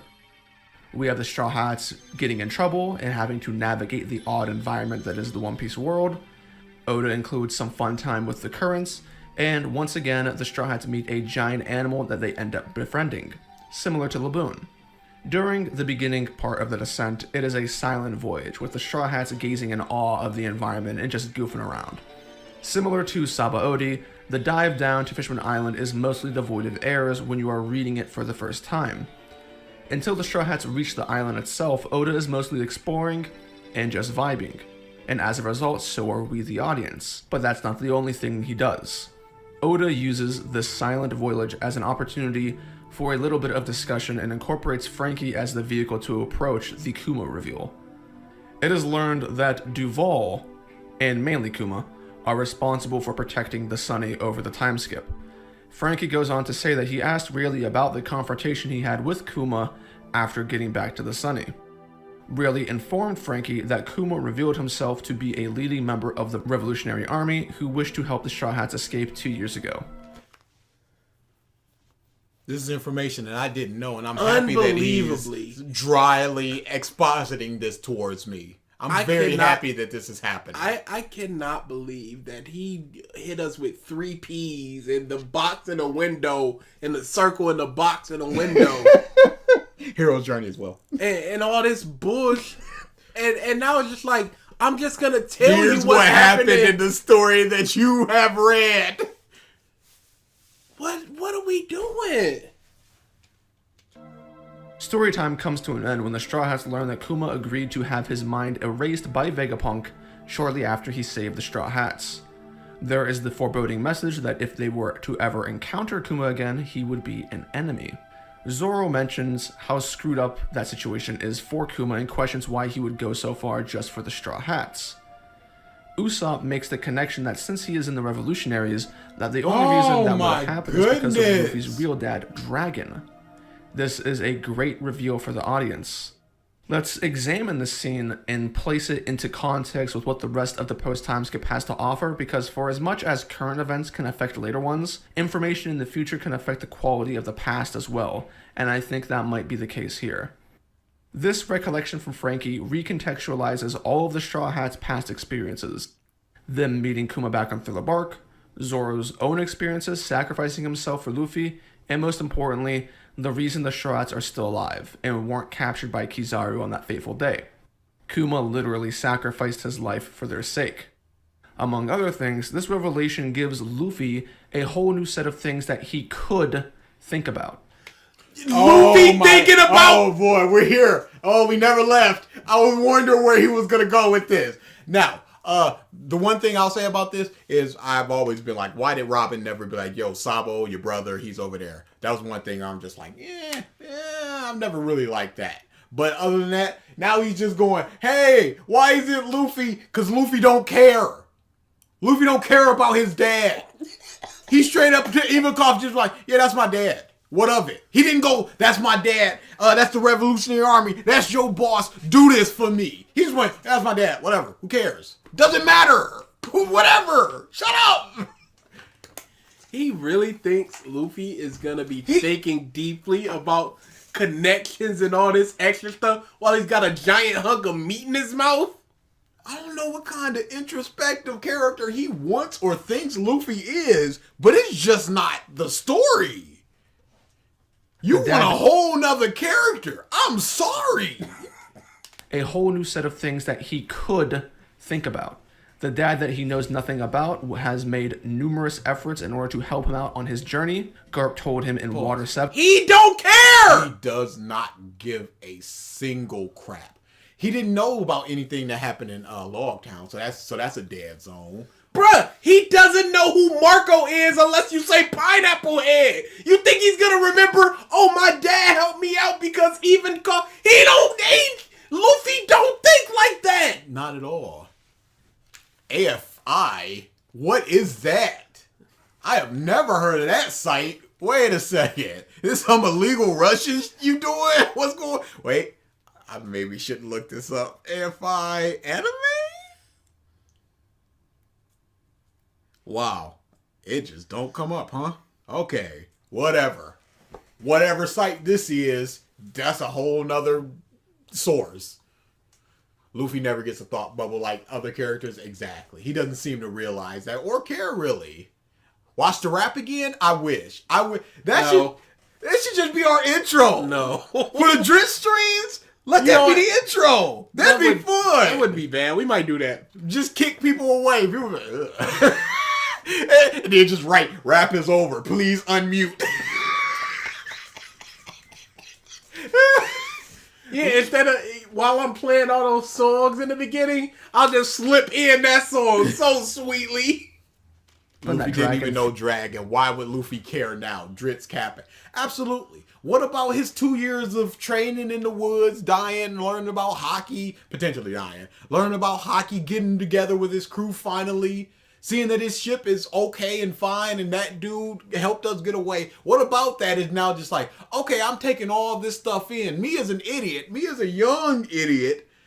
But what about my daddy though? What does it do for Luffy to learn about his father? What more information? Anime freak. Anime freak, okay.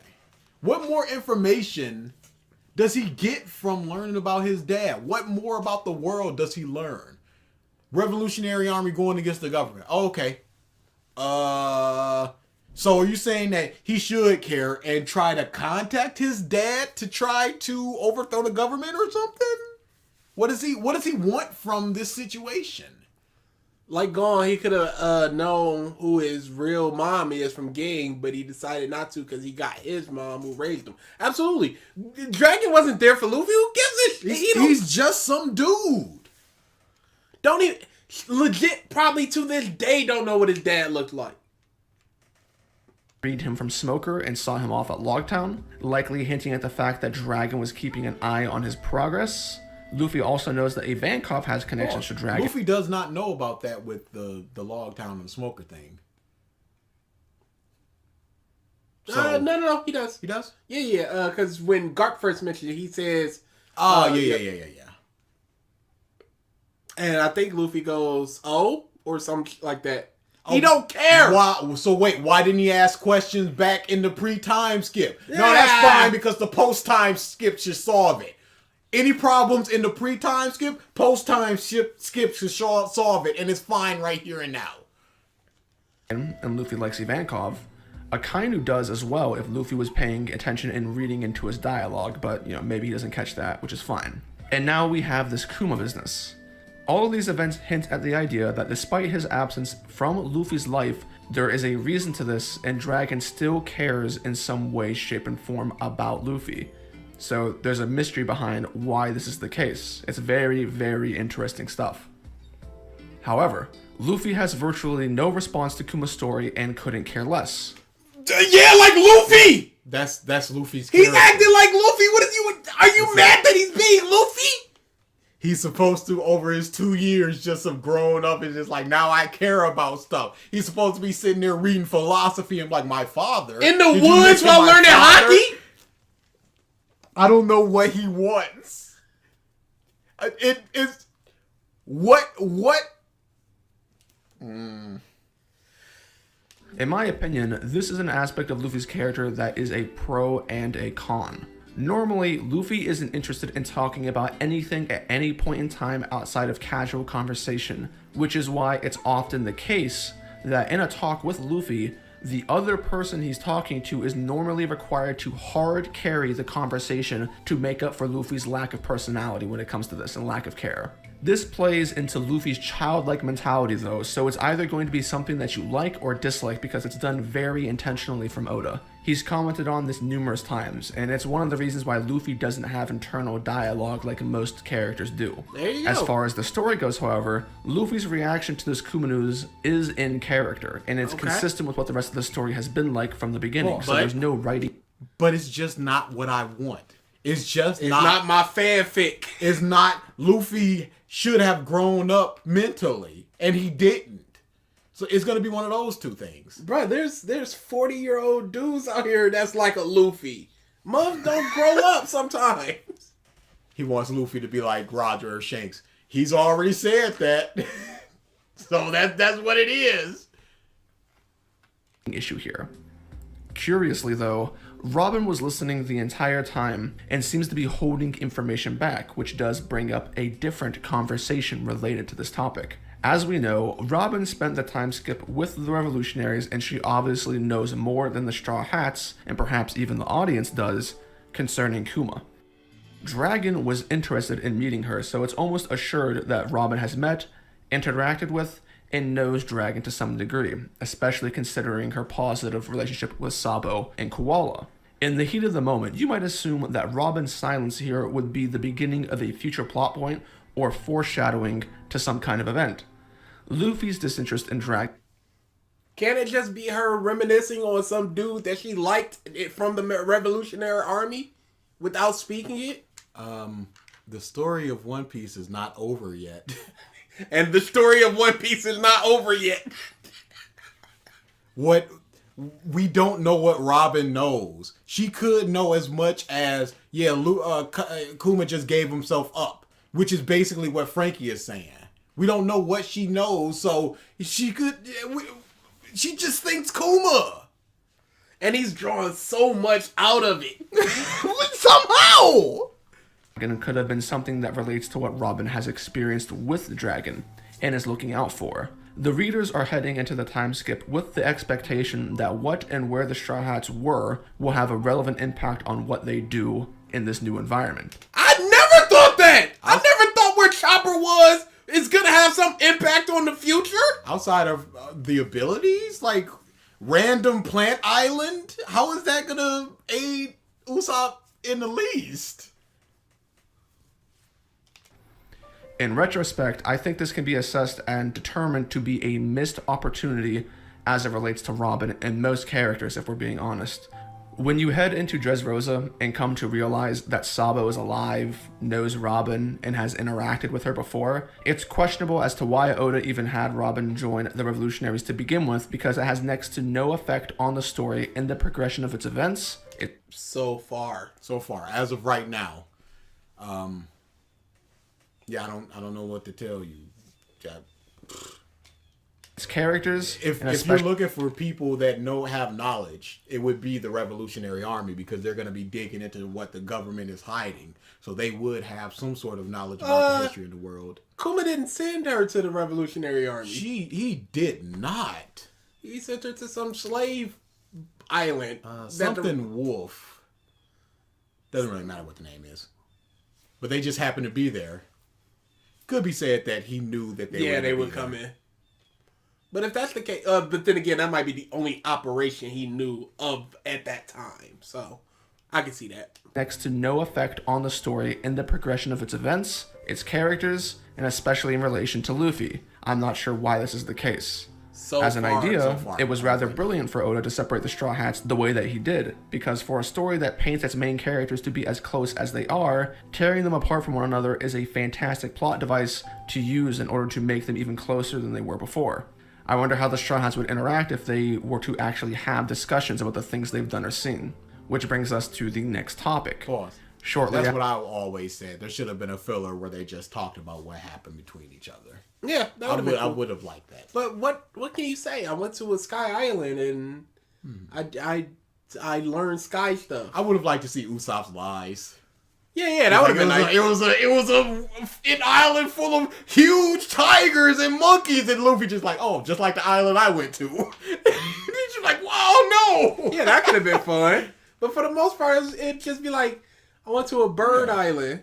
It could have just been 2 episodes of them reacting to where they were and how, like, Brooks' rise of popularity and Frankie maybe being like, yeah, I was paying attention to your concerts and stuff like that. You know what would have been good? It would have been good to have like a clip show or something where it's just like, this is what I was doing, and it's just them telling them what was going on. Oh no, Dad. Another one, Dad.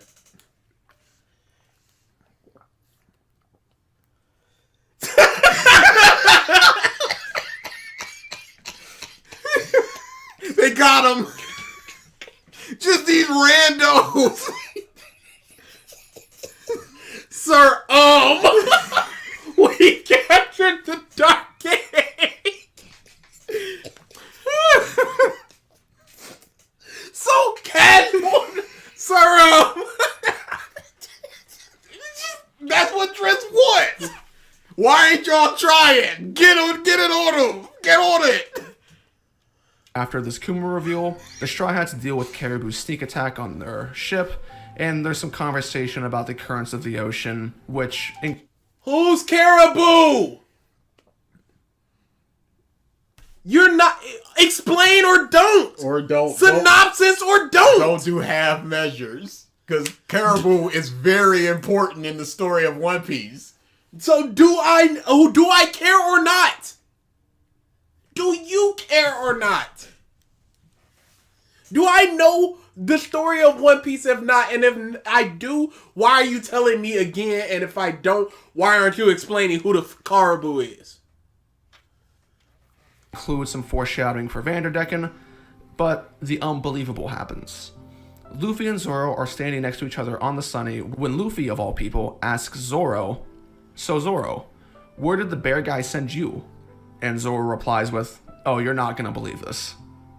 Luffy instigated a character interaction with his right-hand man, and it's a conversation of immense interest and potential. I went to Mihawk's. Really? Got trained. I would have liked to see it, but you've No. already... No. Interest and intrigue. The conversation's over. Yeah. Where'd you go? I got trained by Mihawk. Really? Yep. He could talk about the train. And it's over. But Drizzt has already admitted that one of his points was just like, it doesn't really affect the story. The Rayleigh point doesn't really affect the story. So this doesn't really affect the story. So are you nitpicking or are you not nitpicking? As a fan, this is everything you could ever want. How would Zoro convey what happened to Luffy? Obviously, he would avoid the sacrifice of his pride, but the sheer fact that Oda showed I the don't think he idea of would. the... No. I don't think he if would just Luffy like, I acts out rocked of up there, kicked down Mihawk's door, and just like, train me, bit. I stole his sword and I went, you can't get this back until you train me. I pooped on it, and then I would just like clean it up, and he did. With his tongue. And then Perona, you remember her? She was there. I did it. Prue interacting. No. Vince now translates Zoro as Zolo. And they've done a bunch of stuff like Gear 2nd and Gear 3rd are Gear 1, Gear 2, Gear 3. It's awful. Awful. Being interested in what happened during the 2 years is amazing. So what's the result of this? What's the answer to the question? Just when Zoro is about to speak to Luffy, the entire scene is taken over by a gag of the Straw Hats not understanding sea currents. No, they talked. We didn't get to see it, and then something else happened after that. Go back to the Luffy and Zoro thing. Yak yak. That denotes talking. They are talking as Nami is talking. Your criticism is incorrect here. Critique the correct thing, and then we'll have a conversation. But this is just wrong. Luffy, the entire scene is taken over by a gag of the Straw Hats not understanding sea currents, leaving the conversation to have been off-screen or interrupted. It's not really clear what happened. Yak yak off screen. This is a moment that I look back on and regret, because if you know the future of the post-time skip, then you realize that this wasn't a one-off moment that Oda used to cock-tease the audience on something. To cock tease them of Zoro telling Luffy that I trained with Mihawk? And Luffy going, wow. Or Luffy going, who? Because he's had two interactions with them, once in Baratier and once in the Marineford, and that was seconds. Just probably some sword dude to Luffy. So what is it supposed to do? Are we just supposed to be hyped to see Luffy's reaction? Like I said, I would have liked to see it. It made for some good, funny interactions. I have almost no interest, and Zoro was once my favorite character. I'm saying everybody. Oh yeah, everybody. I'm just talking about this one particular this one thing. No, not in particular. There was no We don't need plan to know every single detail. That is absolutely correct. But too long, not long enough. Split arcs coming together. Don't do the thing that I don't want you to do. Do the thing that I only want you to do. Make your own One Piece, Drizzt. Tease the audience on something. There was no plan in the future to dive into any detail whatsoever. This was just a gag for the sake of a gag that sacrificed a great character interaction. This is What Potentially derives, great character interaction, first and foremost. and what derives from it again? What is the conversation, Drizzt? Oh, I went to go train with Mihawk. What really? Yeah, it was crazy. He took away my booze for like 2 weeks, unless I turned my sword black. And now I can do all this stuff. You'll see it when we fight. Hey, what happened to your eye? I stopped training. Lost it. That's it. I don't have the Sharingan or anything. Shut up, Twitter. Because I see that quite a lot. People just like, oh, when Zoro opens that eye, I'm like, what? It's going to be an empty socket. Shut up. It's for the parallels between him and Rayleigh. Scar on the eye. Shut up. It's nothing under that. And gags are a character interaction. Yeah. It's funny. Something that I would say is a concerning and pervasive issue. The Straw Hats are a group of friends that are meant to be as close to a family as you can get without being blood related. I've always They are liked a that. Oh, yeah. Some of the covers are just like beastly. unit, a package, nakama. To fans, it feels like they've been together forever and always will be. And if that's the case, then I think there's an inherent issue with the lack of character interaction between them after 3D2Y. But you just said that we got them sailing below the sea and talking and calm and Maybe this whole after this. This whole 5 chapters of Shabo. If it's after this, we still get quite a lot. We get quite a lot on the ship, and then people splitting up and interacting with each other and the world. Like, I don't know what he's... We get Usopp and Robin and Dressrosa. That's a great combination. Doesn't make sense for quote-unquote friends to not ask or care about what they've done or been involved with, or for Oda to not show that. Hey, I have friends that I haven't seen in months. I'm not texting them going, yo, what have you been up to? I don't text my friends like, hey, tell me everything that you did in the last week, please. I don't talk to my family like that. Yeah. I don't know what my brothers have been doing this past year. Not a clue.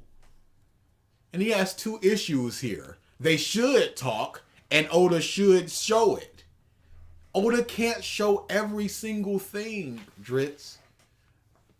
He really wants this manga to be 3,000 chapters. Yeah. He wants that fire island. He wants that ice island. He wants all these interactions, all these small moments. Luffy getting more introspective. Chasing after Roger in his dream and trying to be like him. He wants all this stuff. Sanji getting information on all blue, all this crap. Swordsman rankings. Especially after being separated by Kuma in the way that they were. And especially after having Luffy seemingly... You said, you've already said that the Straw Hats should be asking each other. Luffy did ask. We just weren't privy to see that. We just did not see the answer. So, if it's a thing of us not seeing it, there's just not enough time for that. Because it adds almost nothing. Yeah. We know what Zoro went through. It adds a reaction from Luffy, and that's it. be interested in the prospect. Now, I know I don't need to remind you, but I will anyway, but the crew has spent more time away from each other than they have with each other.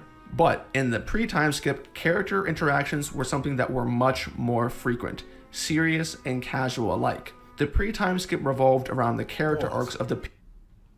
What are you talking about? Can you show examples of pre versus post? What did they do in the pre that they didn't do in the post? What Ever evidence since do we have that Frankie knows Chopper's backstory? Do we need to see that conversation? Or are you fine with not seeing that conversation as well, Drizzt? Yeah. Or is it a problem that the conversation didn't happen? There is legit, I think, 2 people that know Nami's backstory. And it's Usopp and it's Sanji. Luffy walked away, Zoro fell asleep. What else? It happened in the pre-time. Luffy, you don't even know what's going on this island, do you? No, I do not.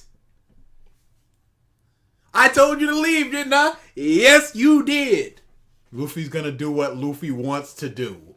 For whatever the reason Luffy is that Luffy wants to know, hey, that's what it is. Hey, why aren't we getting, hey, what did you do on that island when we were separated talks? And getting those interactions? Because it doesn't add anything. He's literally incapable of providing examples for some reason. people joining Yeah.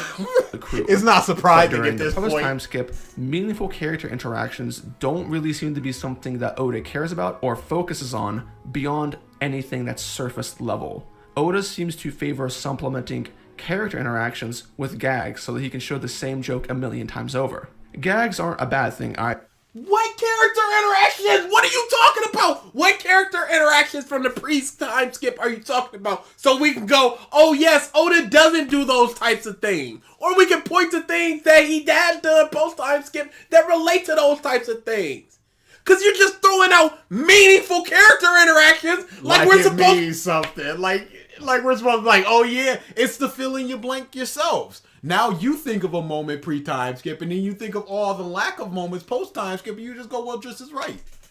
The people that do that, which are not very many, I'm hoping. This feels very Attitude Era-esque, where fans are just like, I want the Attitude Era back. It was so great. But once you look at it, you go, wait a second. No. Like, tell me a top 5 Scotty 2 Hottie match. You can't. You know Scotty 2 Hottie is Dance Man, Drizzt, and Midian. What matches are you remembering from them? You don't really remember. It's just the mindset of, it was better back then. I have this mindset of, yo, I remember that person. I remember them dance. I remember all this stuff. I remember how fun it was. But you don't remember the details of it. So I don't want to make it seem like the incorporation or the attempt at humor is what I'm pointing at. Gags can help bring characters to life. However, when there is an overwhelming disparity between gags and real conversation or plot lines, it creates a narrative dissonance. In situations where you think characters will care about something because the story has set it up that way, you will instead get nothing. The main characters... Like this one example, sir. What's this example? No, this is just the gags. This is just for the funny. Drizzt is funny. Feel like they are sitting in the background while the story is simply happening in front of them, and that is a horrible feeling to give the audience. And at many times, that's what it feels like with the Straw Hats. And like I said before, this is the most important part of... Dude, it was such a great thing of him just going, amazing. He's dead. Done. No faffing about, I've accepted this. This is what it is. I'm not trying to sugarcoat this for you, little girl. He's not coming. The story from a structural standpoint, and for the characters to be less engaged during this section is a complete contradiction. And it's for these reasons why the off-screening of this potential interaction between Zoro and Luffy is extremely bittersweet, because it's indicative of the future. No, you're just wrong, dude. Yes. I don't know what you're talking about. What meaningful interaction did they have of a conversation? Because, in Skypiea, Sanji, Usopp, and Luffy got separated from the crew. Did they ever talk about what they went through for their trials? No, because what does it provide? Story-wise or character interaction-wise, me telling you what it went on. Me telling you the powers of Kimidari. Of Fukuru. Yeah, they don't really know what they had to go through to get Robin's keys. No, why would they? What does it provide? How many times they all separated on Thriller Bark? Did they go, this is what I went through, this is who I had to fight? Meaningful character interactions. They were there in the pre-time skip and they're not in the post. No examples given. It's so easy to just give examples. It's the easiest thing. Just like I said, the Chopper thing. Look at the face. This is Chopper pre and post. And then compare them. And just go, look how chibified he became. There are meaningful interactions pre, not giving any examples. And that's really not good for proving your point. This doesn't help me just go, yeah, you are right. Because you're not proving that you're right. You're just saying that you're right. I think Oda should take some time to think about what his priorities are in scenes like this in the long run of the series. Hey, my priority is explaining what happens in the sea and then having a joke of the characters going, so it's Mystery Wave, which is a running gag of them not understanding stuff and just going mystery blank, like mystery cave. And instead of you just seeing Luffy say, really, you went to go train with Mihawk? I chose that over that. I think his priorities were correct. I can have both, but you're gonna either get squish panels or and y'all don't want them squish panels, so you're just gonna get more chapters. So instead of in Fishman Island being 30, 40 chapters, here comes the 60 ball. Here comes the 67 ball. And y'all don't want that because y'all hate Dressrosa and Whole Cake because of how long they are. Act 3's never gonna end. People saying that quite a lot. Y'all want more, but y'all want it condensed. What do y'all want? That is such a good point. It's crazy. And Drizzt just doesn't even realize what he's saying. What is better? Luffy and Zoro talking to each other, or a sea gag? They did talk to each other! We didn't see it! And I enjoyed the gag more because I laughed at that! What would I get from Luffy and Zoro talking? I now have this knowledge, Zoro. Thank you for telling me. As the audience, which do you think is better? Something that is comedic or something that you already know and another character is just telling them what happened? Which do you think is better, Drizzt? Let's continue. The rest of the journey down to Fishman Island goes rather smoothly and is composed of an abundance of gags, and a small display of power from the crew. We see Luffy use hardening for the first time, we see Sanji use skywalk underwater, Robin protects the ship alongside Chopper, everyone meets Surme and Watatsume, and the presence of Vanderdecken is confirmed. Vanderdecken is actually introduced in an intriguing manner. Oda gives his vessel a ghost ship design and even uses the legendary seafaring name of the Flying Dutchman, which gives off the idea that it could lead to something interesting. Fishman Island really begins It was that is a joke going like, gotcha. It's going to lead to something interesting. And the Oda face is like, put the troll face in there. And that's what he's doing with that. Shortly after this, though, when it's the Straw funny. Hats get It's not. visual confirmation of the place they're going to and are confronted by Hammond and the new Fisherman Pirates. Hammond gives a little speech and tells the Straw Hats that their only choices are to either join Hody or to die. During this little speech, it is revealed that Hammond has the same tattoo that Arlong did, which makes Nami uncomfortable, reasonably so. The Straw Hats use their last bit of air in a coup de burst, entering Fishman Island in a dangerous manner, and thus become separated from each other by the strong currents.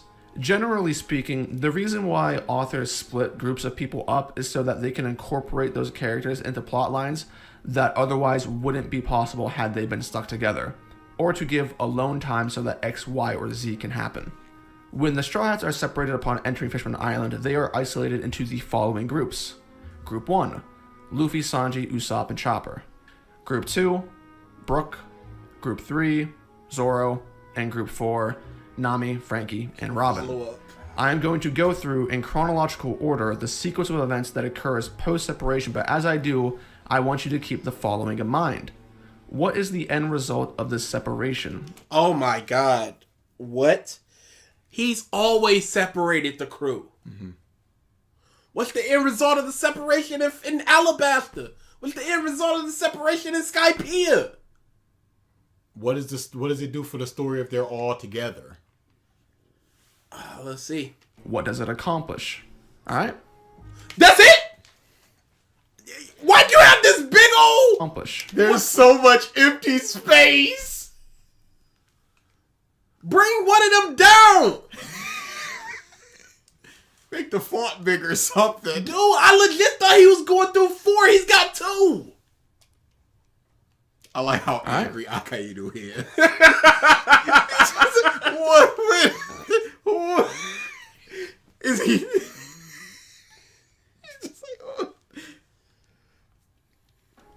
All right. Pirates. After the separation, Luffy wakes up in Kami's apartment with Sanji, Usopp, and Chopper after being rescued by the mermaids who were nearby. There is a sequence of what I find to be solid, normal talk between Kami and the Straw Hats. So it does happen, huh? It just didn't happen right now when I wanted it. I wanted Oda Zoro don't do this and no Luffy. more. Except for when he does do it a paragraph later from when I'm writing this. And a paragraph before when they were going down to the ocean. That is terrible! We learn a bit about the economics and apartment setup in which Kami is living in, as well as the mention of Papagu. The Straw Hats are treated to the scenery of the island as they take a turtle taxi and view Fishman Island's unique beauty. Eventually, they make their way to the Mermaid Cove, where Oda delivers more gags about Sanji loving women and how the Mermaid Cove is his all blue. In the character dream portion, I talked about the lack of character agency when it comes to Sanji and the all blue. So your quest is over, Sanji. It's so good.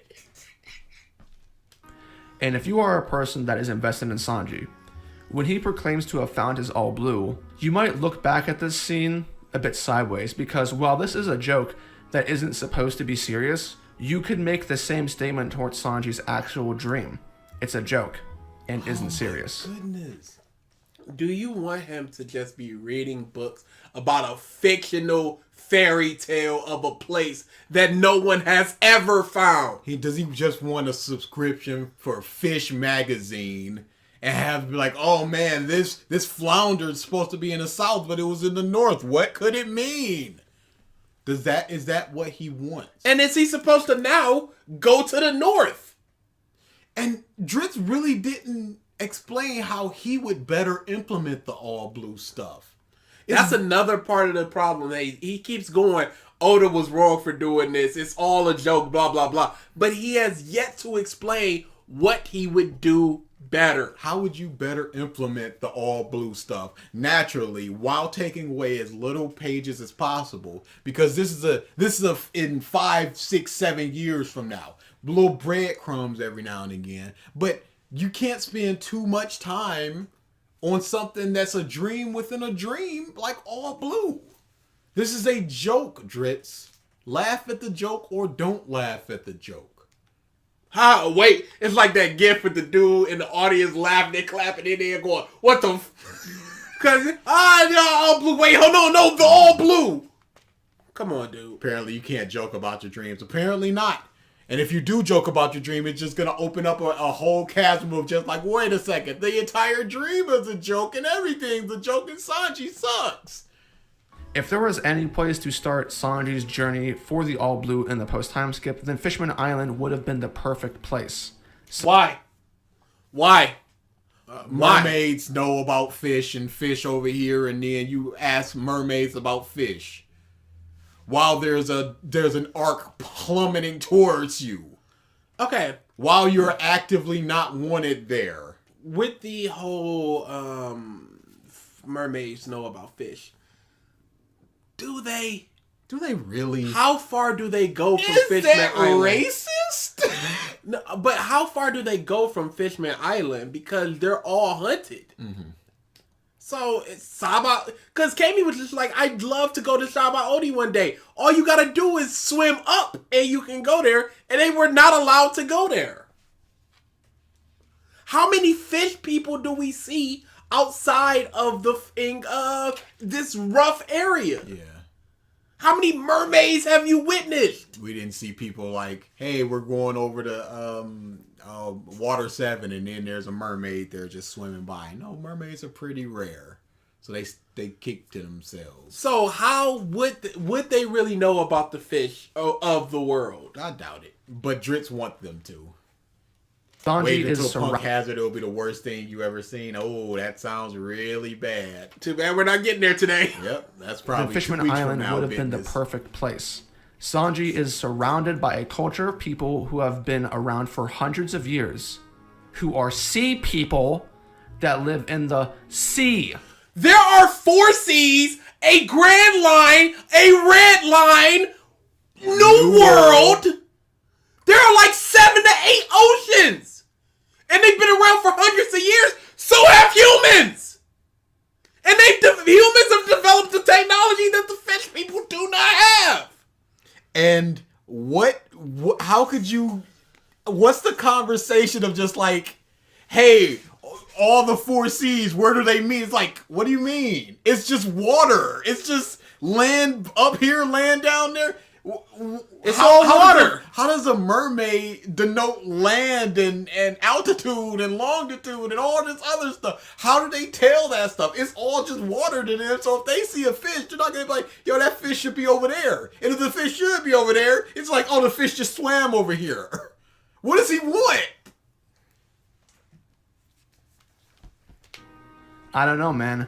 Maybe they might be a good source of information. Maybe Sanji could see things here that indicate its existence, like how Zeph said. Zeph found that fish on the Grand Line! Not the New World. Zeph never made it there. As far as Sanji knows, the most he knows is the Grand Line, and he saw nothing. He saw a fish in Longtown that doesn't appear in the East Blue. Who's a jiggle what? And also, Sanji kind of don't care in this moment. He's seeing boobs and pretty women. He don't care. There was a lot of potential to incorporate a subplot here. As a matter of fact, when Sanji... Why isn't One Piece just what I want? Why exactly what I want? Why not? Makes his joke about the all blue here at the Cove, that joke could have been used to propel a side plot. Example, Sanji screams about this being his all blue. Oh, look at he's that. gonna say some good on you. A mermaid or a new character in the Cove, or perhaps just someone nearby. Here Sanji says this, and O can go in a different direction.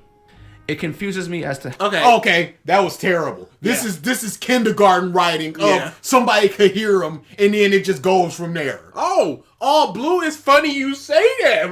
This is like that game that you play where you got the stick, and then you begin a story, and then you pass the stick.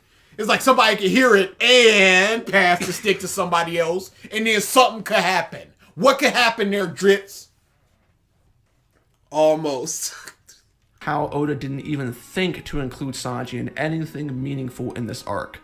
Sanji had a very meaningful part because he lost blood, and it spoke to the relation between humans and fish people that you're not supposed to give blood to the humans because there's some underlying racism and hatred. And it could also be said that he is an audience surrogate when they're talking to Jinbei, and he's just like, cut the bush, you hurt Nami, kill yourself. Cut yourself open, bitch. Because that's what I'm feeling as an audience. Just like, you just let this happen. Come on now, that's some bull crap. He had a very antagonistic moment against Jinbei, a former warlord of the sea. Slice your belly open, cut. Get it done. Definitely consider this a missed opportunity. Okay, you can consider it a missed opportunity if you're so invested in Sanji wanting to find the all blue. But at the same time, you have to realize that these fish people basically just know Fishman Island. Like, we haven't heard too much of people like swimming around through all the seas and stuff. So and it doesn't matter that they're around for 100 years. Island shifts, land shifts, all these sorts of things. That it means nothing that they've been just around. There are people who are frustrated with Sanji's nosebleed gag, and not without reason. It starts in Sabaody and persists until he sees Shirahoshi. So it's not as if it's an isolated incident that only happens once. But the real source of irritation likely comes from the fact that Sanji almost dies from his nosebleeds. It turns from a gag to a serious consequence. Sanji almost died. Isn't that the same thing that happens in Whole Cake with Luffy and with the poison food? Isn't that the same thing that happens in CP9 with Kaku, where he's just a giraffe is a gag, and it's just like, oh no, this is serious. Oda constantly turns gags into serious moments, or serious moments into gags. Why are people mad that his nosebleed is not just a gag, but also integral to the story? Now, I can understand as a Sanji fan, you're like, he needs some W's, and I can see this as another L, that he's so desensitized to, or de-immunized to in women, that he's literally dying from his horniness. I can see that. But just go, oh, it's a gag and now it's serious. Shut the up.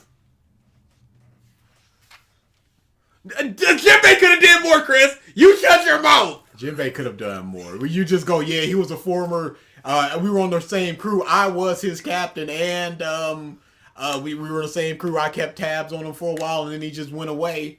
I knew him for a very long time, and I just stopped checking up on him. I'm confused. He's talking about.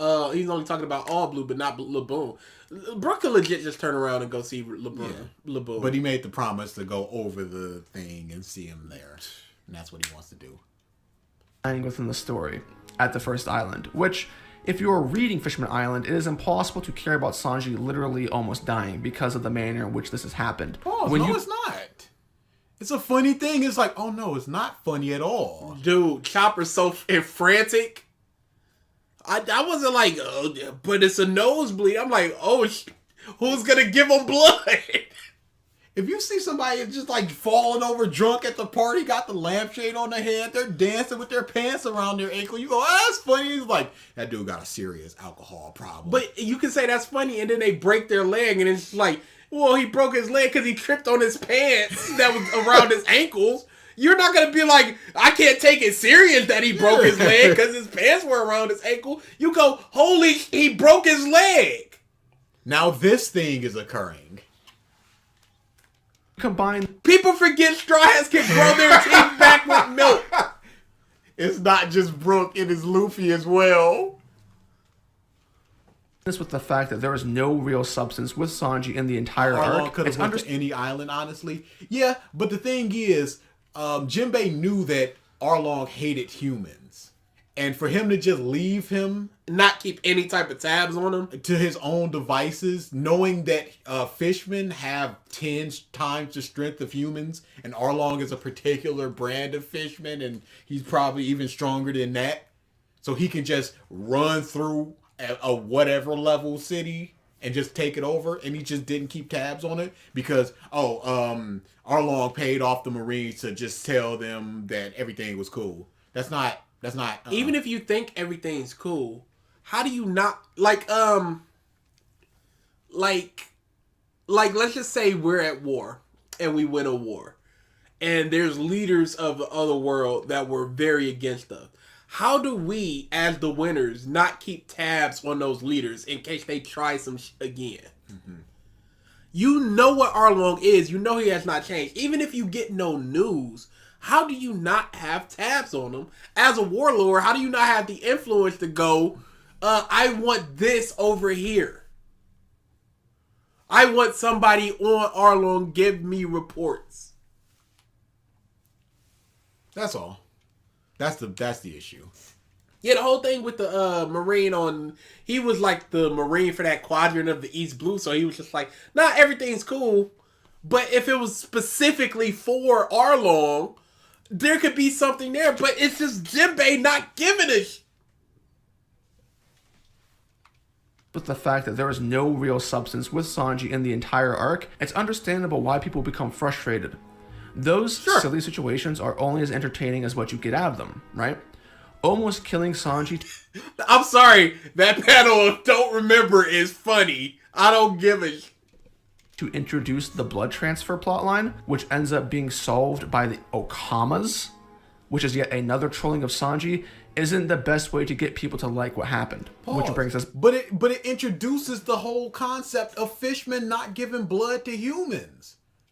And then it ends when a fishman gives blood to humans in full view of everybody. Their savior is just like, okay, he needs help.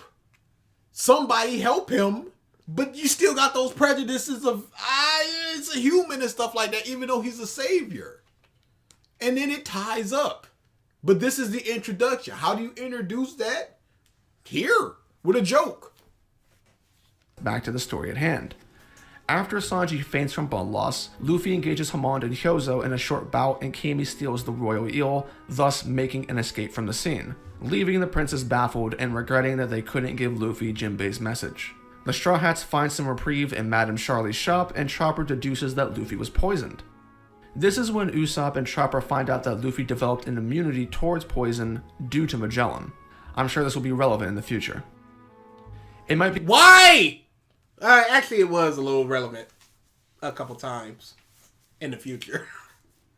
worth pointing out that this could have also been seen as an opportunity for You missed the Oda face, by the way. No, I know. I saw it. Oda when it comes to incorporating the events of Marineford into more serious interactions and subplots within the Straw Hats. He was done with this gag. He wanted serious. He wanted time skip to just be serious. Yep, hit the ground running. It's all just everybody. All right, New World. New World is the beginning of Sword Island. Sword ranking. Here's to do with swords. He's number 8. Boom. Now we got to hit this thing. All blue. Doctors. Everything. Serious. No jokes. Bam, bam, bam. I don't. A bit of a bum. When Luffy candidly mentions that he almost died from being poisoned by Magellan, it could have reminded the Straw Hats of what Luffy had to go through while they were gone. You wanted the Straw Hats to be introspective about Luffy's struggles through Marineford? What does that do? Dude, I legit don't know what he wants. This is incredible to me. He wants all this interaction, which I would also like the interactions, but I'm not going, I need this stuff. I'm fine having it, I'm fine not having it. He wants all this stuff. He wants 2 separate islands. He wants all of Oda's ideas to be on the page, otherwise editors are bums. He wants all of this stuff. He wants everything. And the limitations, unfortunately, just do not allow for that. The limitations of Shonen, the limitations of Oda's health. It is what it is. It's unfortunate, but again, they want more character interactions, a condensed story, less panels per page. Like the stuff they want to cut out is they just want to. Are you still talking with that Bleach dude?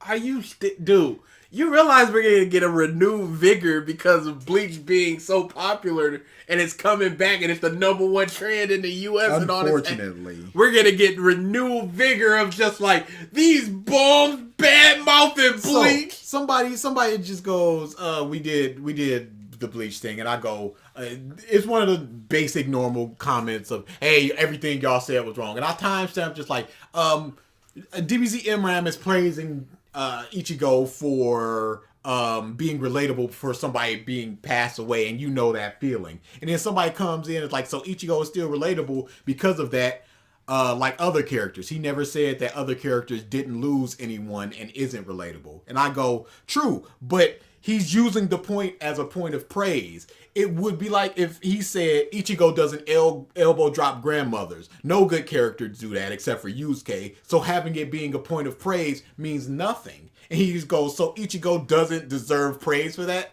And I just go, I wouldn't give praise to a 20-year-old for walking. He's doing something basic. Ichigo is doing something basic. People don't understand that. They just want to praise Ichigo and just go, the praise is fine. No, it's not. He's doing something completely basic, and shut up, DBZ Imram, shut up, commenter. I don't want to go through this Bleach stuff for the next year. Dude, you know it's year-round, coming. baby. Yeah, it's coming. It's year-round, baby. Are we going back to Imran? No. And not there to be a supporting cast, especially for someone like Chopper. Something that could have been made all the more apparent by the end of this arc when Luffy seems to suffer PTSD from Akainu and grabbing his scar. If any of the Straw Hats were paying attention to Luffy, which there's no reason that they shouldn't be because they were all right there, that was another opportunity that presented itself as a means of getting the crew to interact with each other. When you see your... What did you want them to do? Luffy, do you still feel bad about that? Because, the greatest war of our generation was widely publicized, and they showed people reading newspapers, so they know about what happened in Marineford. So what do they need to ask Luffy about that for? I don't. Captain having PTSD. I don't know. And you're just saying that that's PTSD. He's grabbing his chest and saying something, and he's angry. This is probably the first time that he was been mentioned since it actually happened, and he had a reaction. It's not like he's scared about it.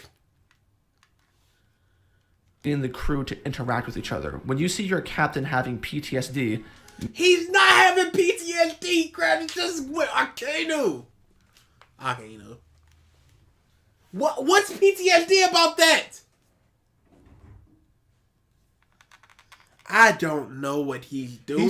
He's just using the most grandiose word that he possibly can to make it be like, yo, this is what's happening. Absent of if it's actually real or not.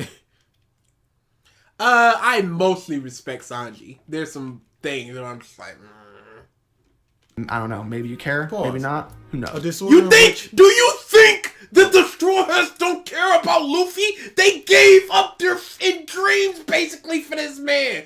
And will do Mihawk, so Zoro bowed his head to Mihawk to help Luffy. A disorder in which a person has difficulty recovering after an experience or witnessing a terrifying event. I do not think that qualifies because 3-4 arcs later he goes, Ace, yeah, he's dead. You know what would have been fine. You know what would have shown PTSD? When they went to that fire island and he started shivering. That would have shown it. That would have been PTSD. The super hotness of that reminded him of that stuff and he started shivering. And you bet the crew would have been like, are you okay? But just going Akainu while grabbing his chest doesn't mean you are putting too much on this panel. What are these interactions you wanted? You wanted them to go, are you good, Luffy? Oh, Luffy, you remember I know that happened to you, Luffy. I'm sorry it happened. No, it's okay. Keep going, Jinbei. What was the conversation? Supposed to be. Oh, yeah, no. Yeah, Sanji went way He was always up there, you bums. Y'all bums. Not always. He's been always fairly mid-tier for always a long time. bums. One of these days, I need to redo my Straw Hats characters, because there's been some shuffling. There's been some... Snap back to reality.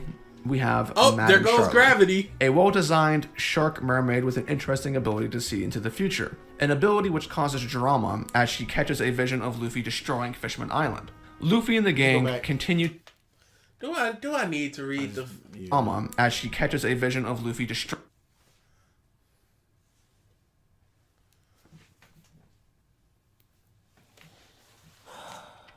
Yeah, meme. He just wanted a more serious One Piece. He was done with all that fun bush. He wanted everybody to be introspective about everything and all the trauma they done went through and to overcome it. That's what he wanted. Destroying Fishman Island. Luffy and the gang continue to explore as they meet Papagu and Brook, leading them to join up with Nami, who is shopping. Following this, Neptune makes a surprise appearance and invites the Straw Hats to come dine with him at Ryugu Palace.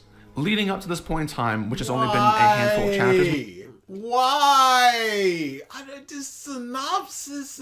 Yep. Why? We know. You could be like, all right, I'm only going to mention the important stuff to what I'm talking about. But you don't mention Caribou, but you mention Neptune? You mention them meeting back up with Nami? What are you talking about vis-a-vis what's important to the story and what's important to your analysis? Mind you, Hody has been introduced and subsequently hyped up 3 times. Once at the beginning with Hammond, once again when Hammond reports that they found the Straw Hats and Hody orders them to be brought to him, and then once again at the end of 611. Oda hypes up Hody's strength by having him take drugs and deal with Crab Hand Gyro. Impressive. In the chapter following this, we learn a few things. No, pause. He also did that with, what was it, one arm tied behind his back? Something like that. And he took down an entire ship, a crew good enough to get near the New World at least past the Grand Line into Shaba Odi. He took them down with one hand tied behind their back easily. That shows his strength. I don't know what you... I'm sorry it wasn't Mihawk down there just going, Hody, oh no! Caribou has escaped and begins capturing mermaids, and while flying towards Ryugu Palace, Neptune reveals that Zoro is already at the castle and is drinking. Luffy asks Nami where everyone else went because Nami was paired up with Frankie and Robin, and Nami reveals the following. Frankie said that he was going to look for a relative of Tom's. Then Robin was talking about some important history, so we split up. I'm not sure I follow this logic, though, because since everyone got split up after being threatened before entering the island, maybe you'd think they tried to get back together, especially because... For what purpose? For what? Do you think that they're not strong enough to handle a threat? Somebody like Robin isn't confident enough to be like, yeah, I can go by myself. It's cool. She evaded the world government when she was a child. You think she can't go read a book on her own? In this arc, she handles a bunch of fish, man. Now, if Hody rocks up, that's something different, but... The crew's just supposed to stick together at all times? Because of the perceived threat of Hody Jones, who they do not know how strong or weak they are? Because there's nothing else that is actually pressing them in terms of plot development, but whatever. A more natural way of splitting these characters up probably would have been to show a sequence with these characters being confronted by other things. This does come off as a bit forced. What? A more natural way would be them getting confronted by other things. Other things happen, and then they split up. And that would have been more natural than Robin going, I want to look at something historical, and Frankie going, I want a relative of my master. I want to go meet them. What, you don't think other things happening is more natural? You don't think other things? Other things happen. It's South Park. Step 3, question mark, step 4, profit. He's so uncreative that he's just like, I don't know, other stuff happened and then they split up. That's more natural. What are those other things, Drizzt, so that we can criticize your in writing? But we're not doing that.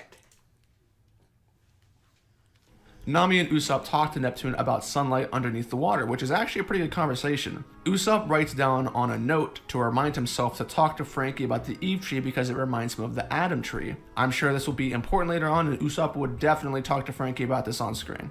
The Straw Hat... What does it do for the story? This is really annoying. What does even the Adam tree do for the story?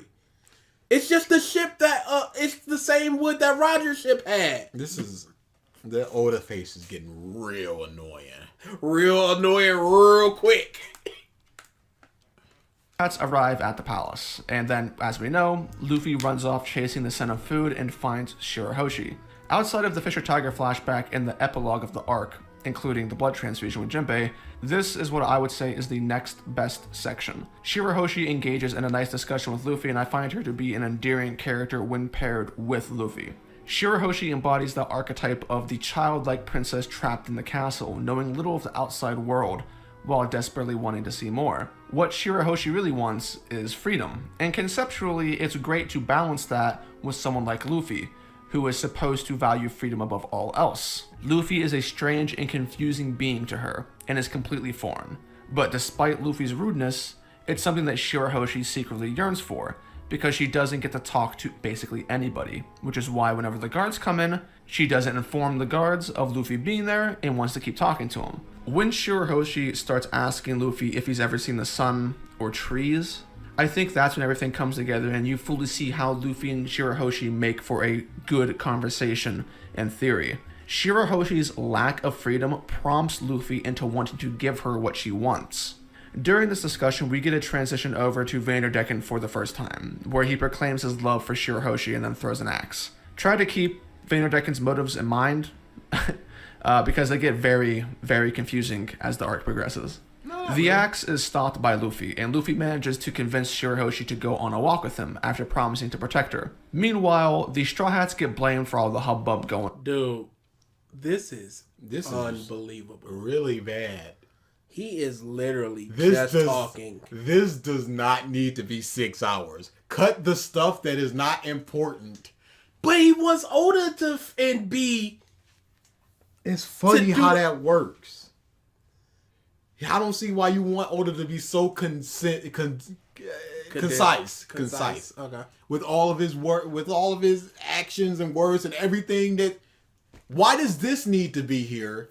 And Why? No, Triton, don't do it. It's 6 hours. Well, 3 hours probably, but still, no, it's not worth it. I don't know why he's doing this. I don't either. Again, if it was just like, these are the things that are important to my point, that's fine.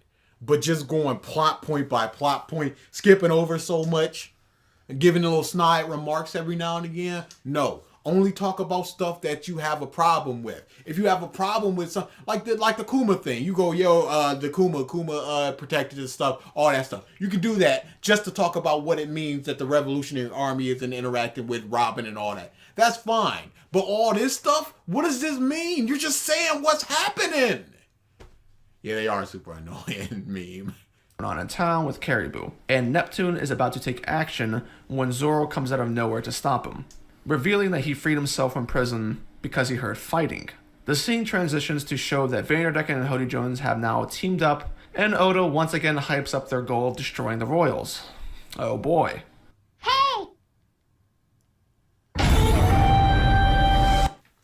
Okay, so what does he mean by that, oh boy? Does he mean that that's interesting, not interesting? Is it another change of motivation for Vanderdecken? What? What does he mean by that, oh boy? Maybe, oh boy. Maybe that it's another hyping something up that Hody is not strong enough to deserve all this hype. But he was gonna. He did quite a good job of it, absent the Straw Hats. If Straw Hats weren't there, it would have went down quite well. Jinbei was there. Jinbei was worried. Jinbei was like, yo, don't. Yeah, what was... He's a bum.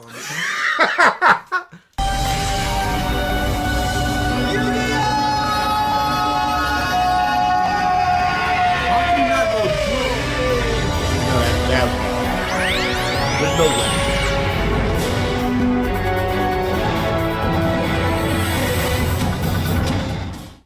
At the same time this is happening, Nami is talking Goodness gracious. Did his voice change? Well, yes.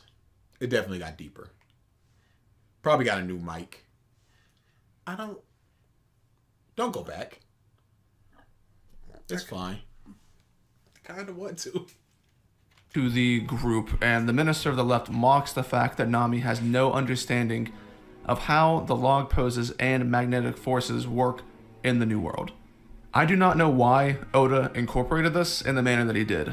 Nami studied weather for 2 years in Witharia, but doesn't even know the basic seafaring knowledge, like level 1 stuff for the seafaring knowledge of the New World. It's not even like it's the New World proper. It's underneath the sea, which is another thing that you have to take into consideration. She studied in the sky, and now she studied weather in the sky, and now you're like, she can't read her log post in the New World? She can't figure out the magnetic polarities of islands with her log post? What the item that has been working for her since the beginning no longer works. It works differently in the New World. You came down here without even knowing that, you brats? She went from Sky Island to Shaba Odi to Fishman Island. It works different. the New World, but she understood how the underwater currents work. Yes! Yes, underwater currents. That's a typical ocean thing. And then didn't she get a new log pose for the New World specifically? Yes. So now you have to figure out how that works. She got it in this arc. Why is this a problem, Drizzt? It's kind of odd. No. The New World is a sea that changes weather like every 3 seconds. You have 3 magnetic poles for an island. Choose your course. Because it don't work like the log pole where the magnetic field resets and then it points to the next island. This dude is unbelievable. Nah, he's quite believable. I believe this. Not everything, but I believe it. What bummery. Maybe Nami was reading the wrong books, I don't know. Similarly to Sanji, it's not the fact that... Hey, if she you was don't reading- have a criticism, why bring it up? If you just go, I don't know. Hey, this thing is stupid, I don't know. You don't have a properly formed criticism, but you still just bring it up to say it so the audience can make their own conclusion. Don't do this. Similarly to Sanji, it's not the fact that something like this happened, which has caused me to point out because characters learning can be good. It's the lack of future things that make this seem weird by comparison, because navigation and its utility in the story is something that is heavily questionable post Fishman Island and will be a topic of discussion at the end of the arc. Oda obviously intended for this to be a moment of learning, but it's kind of weird coming right out of the time skip. When you go back to the pre-time skip as the Straw Hats were originally entering the Grand Line, they were completely ignorant of what was in store for them. They had no idea. They just thought they were... You think they're not ignorant of the new world? What is he talking about? The Grand Line is an ocean that very few have ever gone to. What? I can't use a regular compass? No, you need a log pose. The New World is a very exclusive ocean that very few have gone to. What? I can't use a log pose? No, you need this special one. Oh, it's a problem now. You mean to tell me with 2 more years of book learning, Nami should know about the New World's polarity? Yes.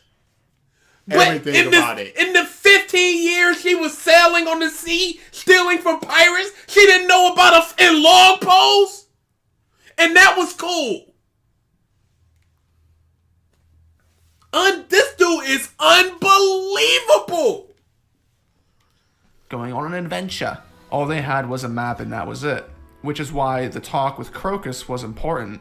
Contrast this with 2 years of studying only to fail at the most 2 years of studying! 2 years of studying! Weather! Yeah, so she should know how to cook, swordsmanship, doctoring, everything. There shouldn't be a problem with anything. She had 2 years of studying. She had 10 years of studying and map making, and she didn't know what a log pose was. She knew zero about the Grand Line. I'm sure she could have picked up a book somewhere. But she didn't get one, did she? So why would she know from Sky Island what the new world has in store? What book on Sky Island would tell her the magnetic polarity of the islands of the new world? No, but just do it, though. But just do it, Oda! You troll, you pussy! What are you doing, you dumb sack of... I can't believe your editors aren't pointing out that Nami should already know all this knowledge based on her 2 years on Sky Island. Studying weather. Studying weather. Drizzt is not low-key, baby. Drizzt is high. Drizzt is the key. It's just him. Basic knowledge, it's a bit jarring. I could understand it if there was some super advanced stuff, but the Minister of the Left is literally making fun of Nami for basic stuff. It's basic stuff for them because they're on Fishman Island. They see people come and go from Fishman Island so much. They can talk to them. They learn about it. And then they know about the polarities. It'd be like you, Drizzt, being at a job for 20 years, and then a new employee comes in. And it's like, you don't even know this information? Yeah. Of course not. You've been here in 20 years. It's different for you. Nothing. Something that's second nature to you is completely new to me. Questionable. In chapter 616, Frankie meets the younger brother of Tom, and his name is Den. Frankie and Den have a conversation where Den informs Frankie that fishmen, by their very nature, look extremely different from one another. He goes on to say that humans have a limited way of judging people by their appearance. This is an interesting point and a nice lesson because it opens the door a bit more for how the fishmen see the world and how history has impacted them.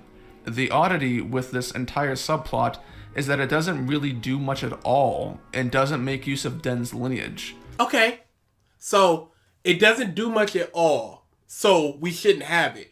But what would the Luffy-Zoro conversation do at all? What would the Adam Tree Usopp thing do at all? And this does explain, like, what exactly happens. I have this question in My Hero. It's like quirk combining. That doesn't really make too much sense. Like, what if an invisible lady met with a fire dude? Would it be like invisible fire that they could shoot? Or would one genetic override the other? But they're explaining, no, this is world building. Here's how this chick can be Arlong's sister, but not look like Arlong. Makes sense. Hey, what happens when a shark gets with a flounder? Hey, here's what happens. Don't have this question, because I'm going to answer it. Not a whole lot is done with Den's character or his relation to Tom. It's only used as commentary for how fishmen look different. What is he supposed to do? Hey, Frankie, here's a building technique Tom never showed you. Good job. Jesus. Yeah, Lucky I don't know nothing failed. what he wants from Tom's brother. I don't... Like, what? If I'm going out with somebody and it's like, yeah, come meet my brother, I'm like, yeah, yo, what's up? That's it. What's good? You just some dude, basically. You knew my master, but what? He was up there, you down here. What? And again, no explanation. No problem. Who's bumping Tom's brother? Drizzt, apparently. He wants a whole side story. He wants a whole chapter of Frankie and Tom's brother. It's only used as commentary for how fishmen look different. This side plot is useful in the sense that it recoats the Sunny, but by the end of the arc, the Straw Hats are heroes and they're partying. So recoding the ship isn't a priority and could have easily been done off-screen and explained. So you would have been fine if this would have been off-screen and just explained to us, but you're mad that character interactions are off-screen? No way. This dude is impossible, yo. It's whatever argument is most convenient for me right here, right now. And that's what he's gonna do. This motherfucker got 6 hours of a script and going, I guess everything on screen. Now this could have been off screen. This page and a half, we didn't need this. The placement of this coding as a justification is a bit negligible. Den being Tom's brother accomplishes next to nothing. His speech to Frankie is more for the audience. Frankie's newly gained perspective on the look of fishmen doesn't do much, which once... It's mainly for the audience. So what does the information of Luffy learning what Zoro was doing do for Luffy or Zoro?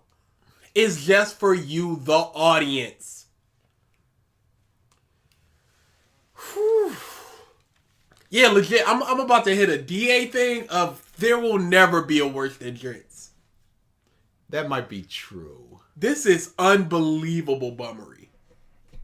Again, I think there was greater potential for Oda to incorporate this in a more meaningful manner. How? Especially because of Frankie's, his history with Tom. How? But also because Frankie is a cyborg. He's not fully human. He's part human, part machine.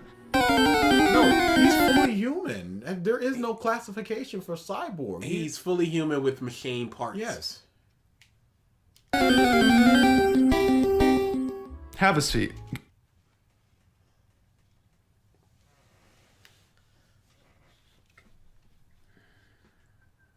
I don't.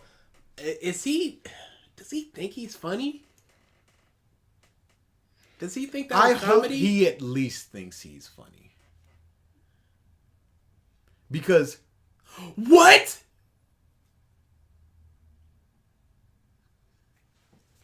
That meme, that's impossible. Somebody went over the script and greenlit it. so he had editors and he still needs to put annotations just like, hey, yo, what I meant to say was this. Probably the worst analysis you've seen? Absolutely. This is it's a rough one. Especially this part. What gives you the indication we switched bodies? Then again, you're usually the yelly one. Get comfy. Let's talk. At this point in time at Fishman Island, all of the Straw Hats have had their separations come full circle, and if you... I'm sorry. What was that Pokemon thing? That's why I was like, does he think... I thought it was going somewhere. No, absolutely not. I thought you'd be like, we caught Something. Or we gotta fight against oppression. Something involving the Pokemon theme and the... Dude, like Drizzt, you thought too deep into that. It's just the funny ha-ha. You remember, I asked you to How keep the long following... is this? We got 2 hours and 30 minutes left. Do you mean how long is the stream? I'm trying to get through Fishman Island. I'm about to see when the next arc starts because I have a video game exhibition I'm part of at like 5-ish. I don't know the exact time he wants me on stream, but I got to start setting up for that eventually. And then we still got to do our questions. We want to ask what we want for the emojis. All that type of This is the story.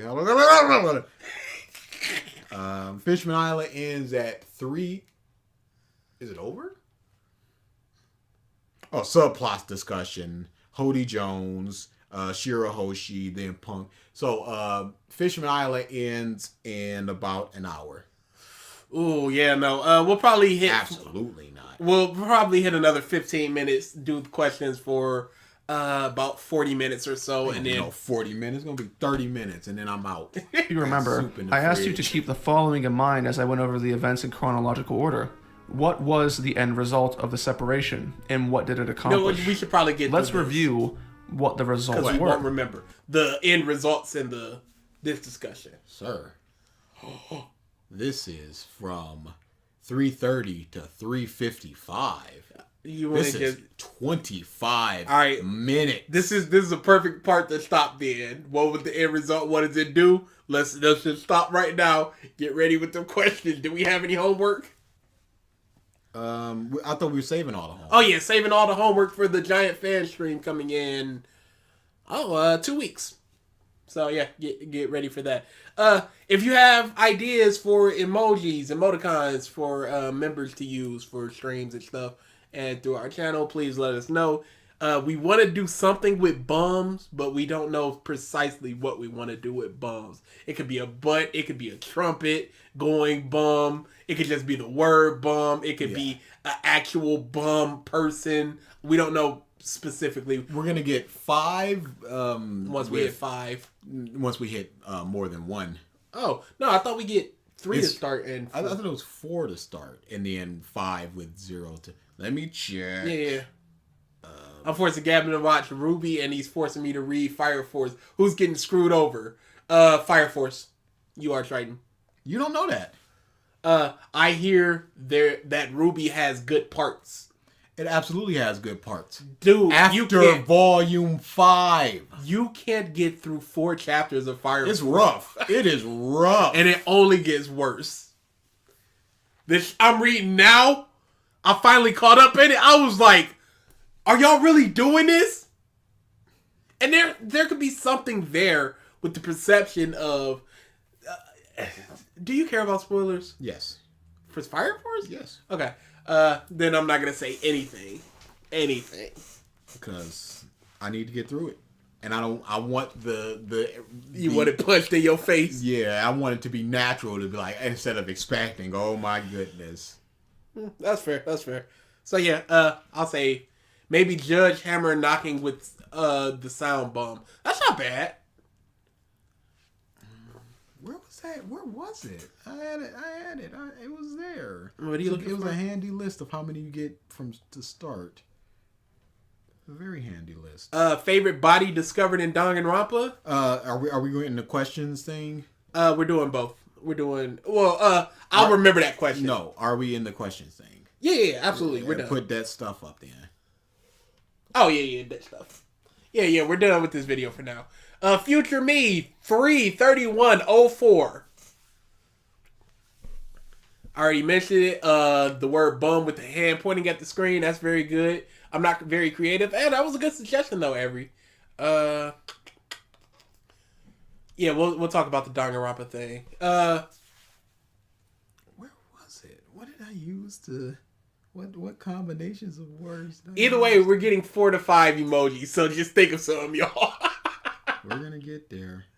I told my brother about Drizzt's complaint of Marines not catching Rayleigh. My brother sarcastically, "Why are the Marines so lazy? Just catch all the pirates. It's that simple." And it truly is. Just catch them all. Then why even have bounties? Just have an admiral go up and catch in Brownbeard. Not Brownbeard, Whitebeard Jr. I keep saying Brownbeard. Weevil. Yeah. Dude, man, it was there. I fought it up so Dude. fast last time. Dude, it's I'm fine. floundering. Dude, it's fine. And truly. Did I find it? Truly, I don't dude. feel like I found it. Truly, dude. No. This is for me now. Oh, no. Not everything is about you. Specifics, differences, designs, badges, perks. How? I'm gonna. Don't do it.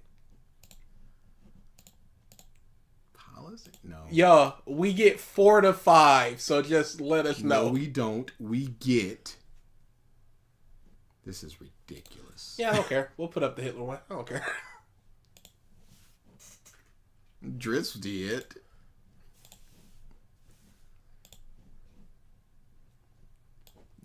How? What? Did you find it? No, I didn't. Oh. It was there. Dude, it's I should fine. take a picture of it. We don't need to though anymore. Because I this is horrific.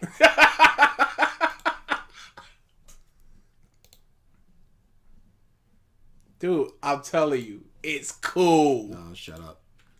He is still going, y'all. It's over. It's never over. It's over now.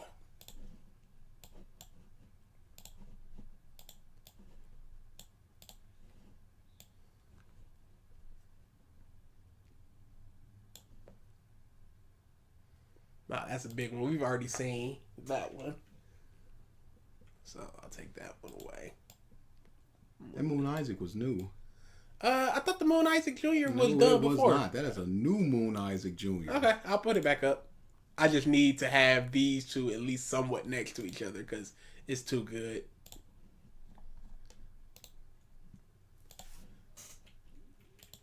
Y'all, we get 4 to 5 emojis, You shut up.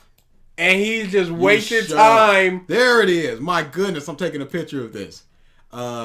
With 2 people, as I said, you get 5. Cool. With 5 people, you get 6. Cool. As I said. Cool. I'm just trying to make sure I'm right about this, because that's what I do. Yeah, let's put now, those next to each other. I'm going to take a picture of this. You do that. And now, so yeah, the bum, that's the one that we want. I want a -10 or a -20 or maybe both. Who knows?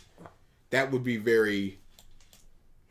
that'd be very good. And also, Det has a very good opinion shield that would be good, or maybe like redesign it because it might be a little bit too small for YouTube. So that could also be a good one. He's also got a straw man, but I'm leaning more towards the opinion shield. Maybe have him do a whole new version of it because he's got like this tattered one that's all beat up. It's really, really good. Yeah, it was great. So yeah, that's all I'm thinking of. We get 5 with 2 members, and 2 members is gonna be easy because, like we said, it's gonna be $1 for. We're going up to $4. We're doing. Oh, we need to decide 3 levels or 4 levels. That's what we were talking about. But in order to do that, to make it worth it, we need to decide the perks as well, which is a whole nother conversation. Yep. Look at Angry Akaino. So let's go through them. Favorite body found in Danganronpa. 1, 2, 3. Maybe the rock chick in Danganronpa 2. Mm-hmm. I really like that one. I like Little Tennis Dude in for Himiko in Danganronpa 3 because that was just like, oh, this is clearly gonna happen. But what if it doesn't? But what if it does? But what if it doesn't? Oh, it did happen. It's just unveils. It's just like, oh, it just did happen. And that wondering of, am I gonna be subverted, or is the subversion the lack of subversion?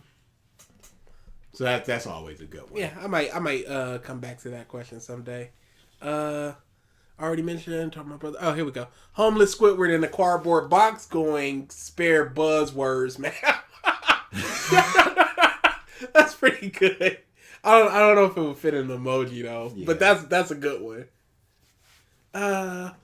Buzzwords wouldn't be bad either. Yeah. Question: what is your thoughts on bee? What is your bee buzzing? Yeah. You know, yeah, that might. You know what? It buzzes. It forms words. The name word, the word words, something like that. Yeah, that could be interesting. What is your thoughts on chapter Black ending with Yusuke sudden power up? Hated it. Absolutely hated it. Yeah, did not like that. And then led into the worst arc in Yu Yu Hakusho by far. Yeah, that ending is just like, man, because you want to see they've been building up to all the big fight with them too, and then they break out of the dimension, and Kuwabara's back alive, and he's dead, and power up, and all this stuff, and then bam, it's just some dude, and he beats him up, and I like that Yusuke is just like, I didn't want to win like this. That's the good stuff, but being taken over, and that's where I'm.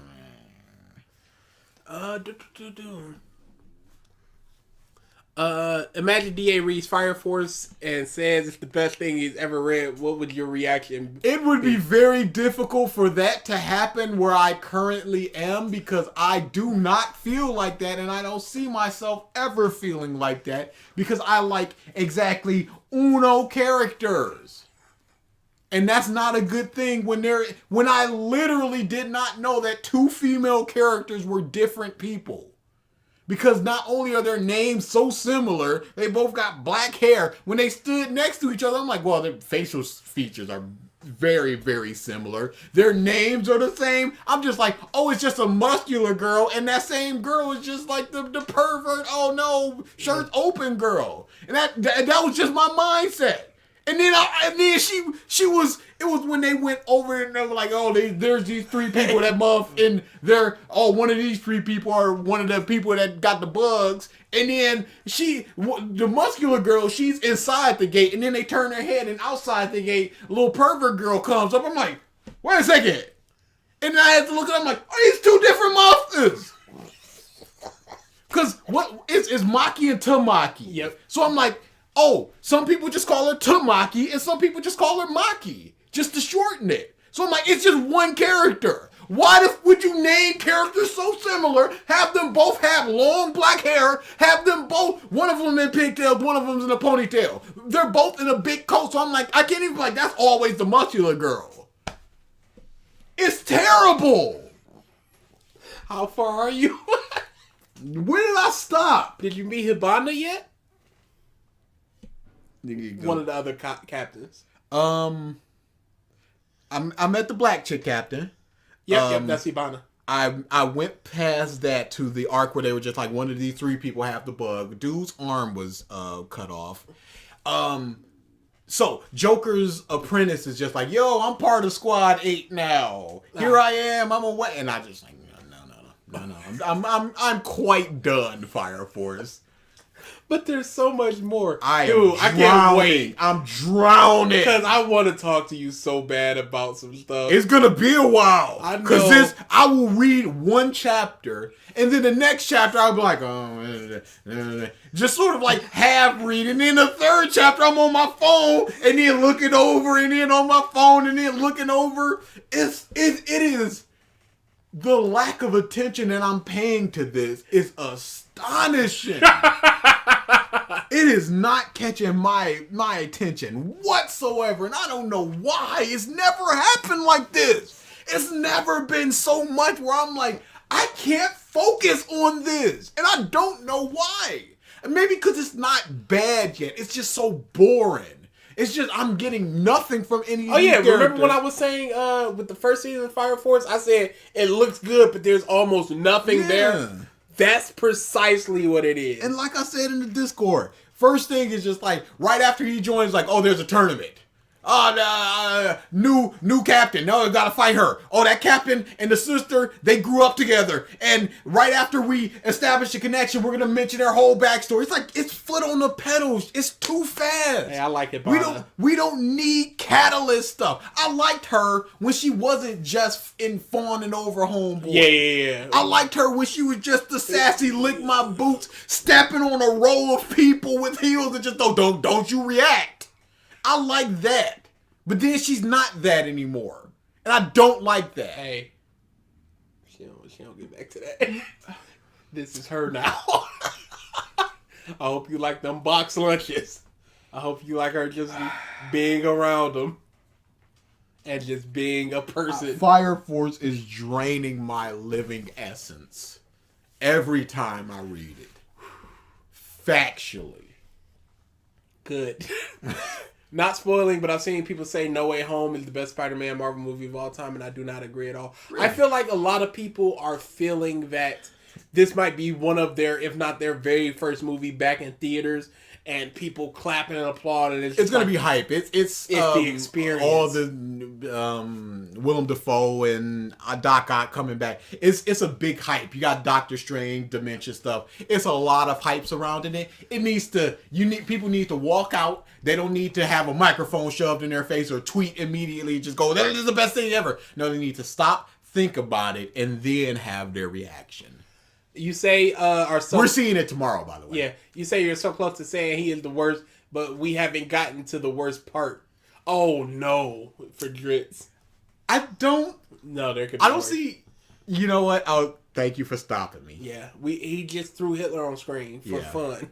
I'm wondering what the worst part would be. How about that? Fair. -10 emoji. Yes, I'm thinking that as well. I've been big opinion shield. I'm with that. Tossing around things in my mind.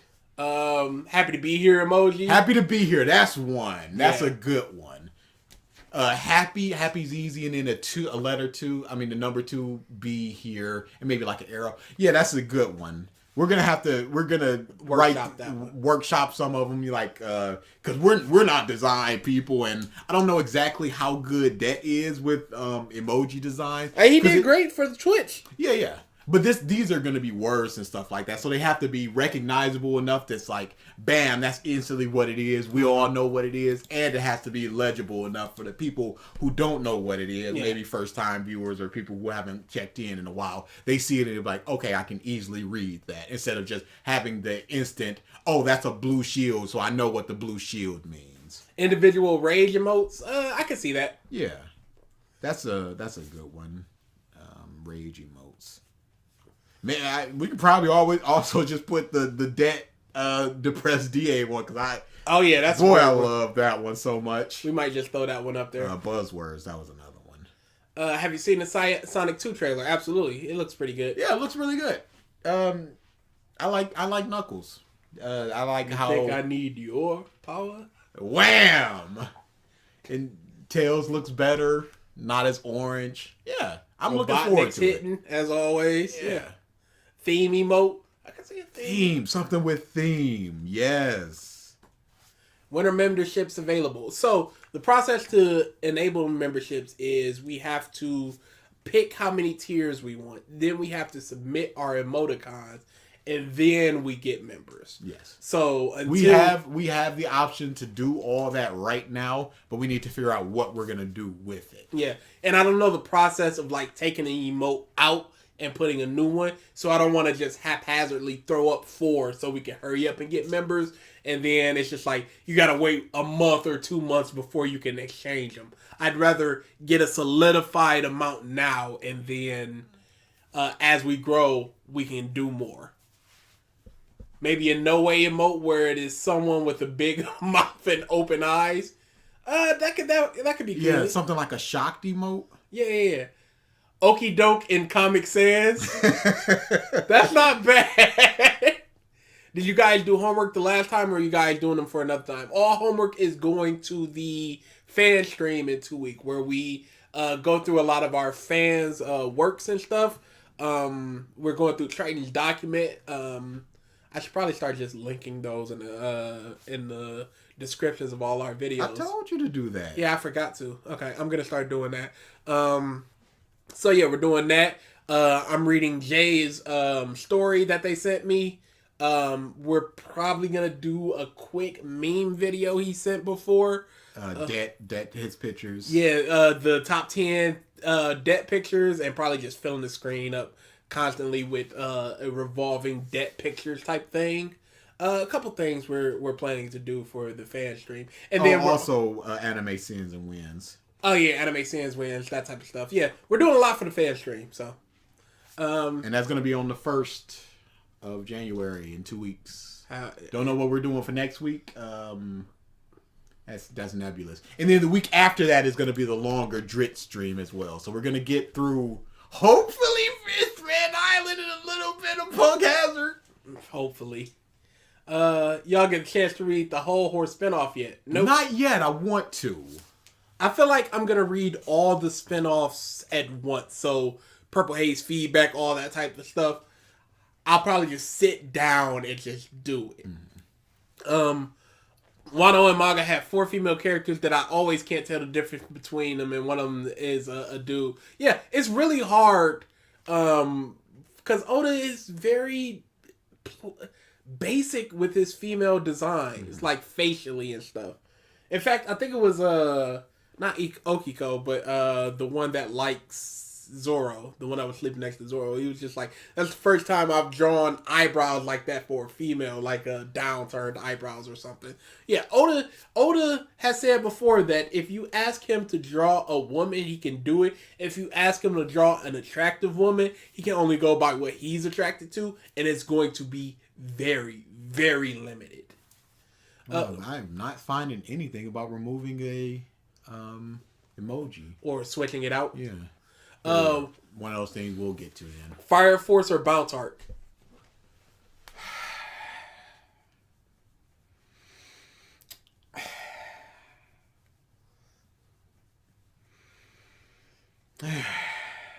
It's the same thing with the Bounce Arc where it slowly loses me as well, though. That's the thing. I feel like since... Okay, it's very odd because I think it's easier for me to step into the world of Fire Force because I haven't really seen too much bad yet, and it's been nothing but bad. But I have more of a drive to go over to Bleach because I'm so near finishing it. So it's very weird. Which one is better though? Which one? Okay, we'll do which one is better so far. Better so far is Fire Force because, like I said, not too much where I can actively point to and just go, oh my goodness. Now, there has been stuff, but not a whole lot of stuff. Which one do I prefer to go back to? I prefer to go back to the Bounce Arc because at least there are a couple of people that I like. You got your Rukia every now and again, and Rukia is a shining just every now and again. Yeah. Byakuya's deadpan stuff is getting me. I've always liked Byakuya, but him and Ichigo were fighting, and Byakuya was just like, this is Soul Society business. Leave now, Ichigo, or I will kill you. He goes, you ain't gonna do that. And then he does Sinbon Sakura, and it almost cuts Ichigo's head off. He goes, what the are you talking about? Like, I told you. I'm not dealing my Sinbon Sakura for you. That's what I want.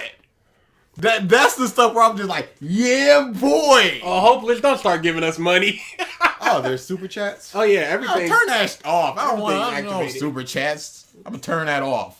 Don't give us money. We don't need it. Hey, it all goes to paying debt. Yeah, it's just going to be debt stuff. Yo. So, hey, whatever money you're going to think about giving us outside of the membership, save it, go to debt, and then just get an awesome picture, because that's what we're going to do anyway. Yeah, we're most of the money we're using is just going to go to our fans. Cut out the middleman. We're giving money to debt. We're giving some to Triton for this document because he's done tremendous work. Most of the money is just gonna go to y'all anyway. So. I don't need it. I don't want it. I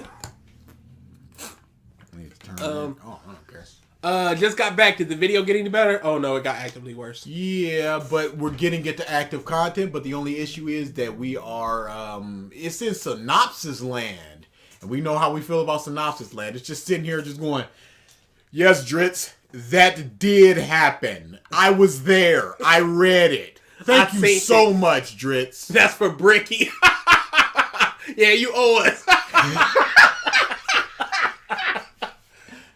For those that like Smash, we are doing a watch party of the Smash World Tour over on the 2200 Twitch. Yeah, that's Lone Saiyan or Mike Drop. I don't know why. Yeah, Mike's doing that over there. Should be fun if you want to go over there and watch that. I can't join him because I'm going to be doing a MK9 exhibition around that time, so I'm stuck. And I think DA is busy today too, so absolutely. But you can go see it with Mike. Just got back on the screen. Hitler's on the screen. What the? Yep. Don't leave the stream. Stuff happens, dude. The second you leave, you got to be here for every second. There's too much going on. Fate's a good one. Fate emoji, that's not bad. It's got to be the stuff that's usable in a lot of different contexts, and that's what I want. I don't want something like, hey, here's a Giorno emote, and we do one Giorno every 2 months. It's like that, but that's just pointless. But these things work for very evergreen, and I like that. We need to just think about a design is the big issue. Yep. I am. Oops. Let me go up.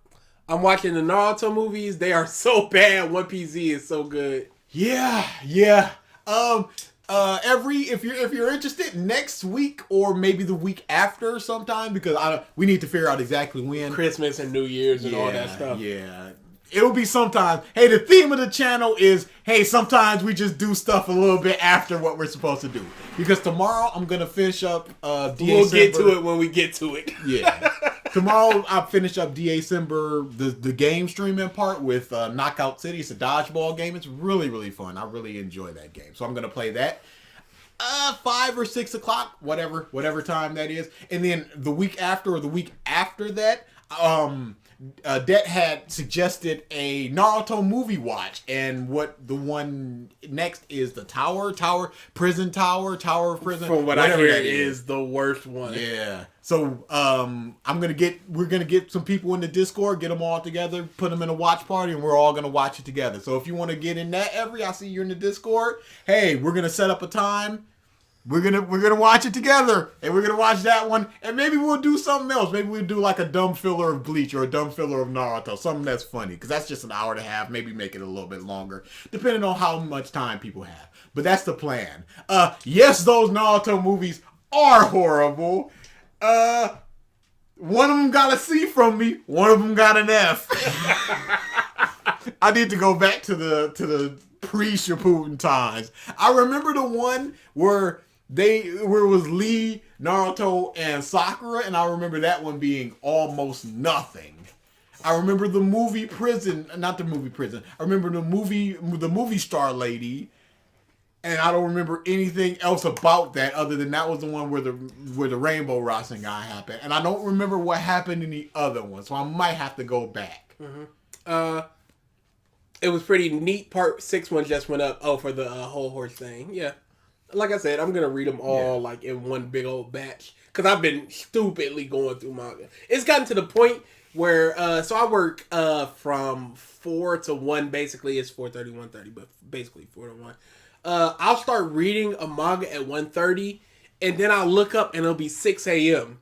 And I'm just like, what? Not with Fire Force. Yeah, you do, but it's only been 2 chapters. Oh, it's Wednesday. You guys doing the shocked One Piece face emote. Us doing the One Piece. Okay, that might... You know what? That drawing us doing that. Yeah, that's what he's saying. That would be good. I like that. What's up? Did I miss anything? No. Plus, YouTube takes a decent chunk of super chat money, 30%. And all places take money. That's why I'm just like, I'm not trying to support YouTube like that. Yeah, super chat, whatever. But with the membership, y'all get something from it. So that's where the support just like bam. And like I said, save it up, go to debt, commission something if you try to pay us. Thoughts on the Bleach PV? I have not seen it yet. You haven't really? No, nope. I like the colors. It's very stylized. It's a whole lot of like colors and shadings, and really, really poppy. And people do like comparisons side by side to the manga. It's very faithful. Yeah, it looks good. I just want to see if it keeps that art style throughout. Yeah. Let me show you a little bit of it. Let me just show you a taste. Have you Yes, read Pandora Deech. Hearts? I've heard of Pandora Hearts. I think I wanted to either watch the anime of that, or maybe I'm thinking of something else. Is it something about a robot? Because it sounds very familiar. Let's look at this for a second. You are in too many discords. No, this is just all the this is all the elixirs. Oh, dude, the discourse popping, y'all. Yeah. See how you Okay. got the red color on their face and stuff. Oh like yeah, that. okay. They went out. They went. Yeah. It looks very like that cell shaded movie look.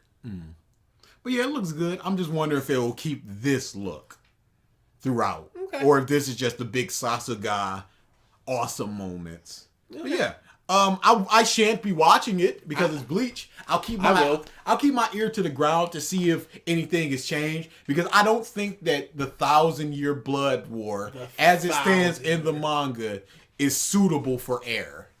It is not a good story whatsoever.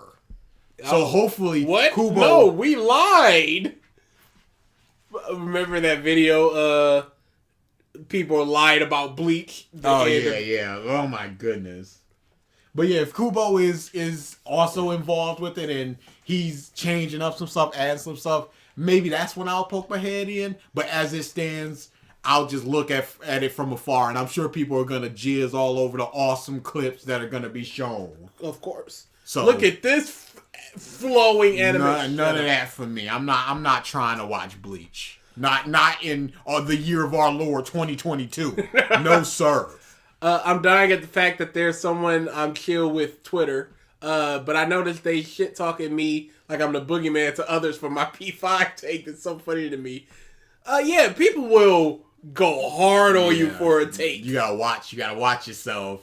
Domino's, you don't deliver here. Stop trying to get me to in orders. I don't see the point of people sneak this and then back talking. You got something to say it to the person. Yeah. It's and we'll talk about it and we'll come to a consensus, or we won't, and we'll just move on with our lives. But we'll better understand each other. Superman reaching for the top shelf, always great. You have to be here for every second, every millisecond. Dude, you can if you stepped away for legitimately 6 minutes, you missed the Hitler joke. Yep. Big time. What anime manga are you looking forward to next year? See, that's the thing. I don't read or watch what's coming out. I just wait for it to be out and then read or watch it. So I have no idea what's coming or going. Somebody put up Chainsaw Man is coming next year. But people are making me like not even want to watch it because they're just like, it's the second coming of. Somebody put up like a 6x6 of all the stuff coming out next year, and I was just like, okay, I can't find it. Yeah, not even a point of looking. Yeah, it's unfortunate. Maybe we'll do some homework on that. I need to watch. I hear Nagatoro's anime is not as good as the manga, so that disappoints. Yeah, maybe it was all right. Well, maybe we'll homework that. But is it coming from non-manga readers? Because the manga is great. Yeah. But there's also the people that are just like, this bullying thing, it's a bully fetish. Oh, dude, in the beginning, it's real ugly. Yeah. And that's a lot of people have issues with that in and of itself. Mm-hmm. Hey, y'all, really quick, watch the South Park post-COVID special. Those boys are hilarious, and it gets real sad at the end.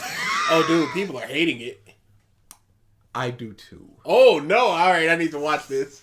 Stop coming to these. Always stop coming to these. That, an emote of that. Oh, stop coming to these. Yeah, that's not bad.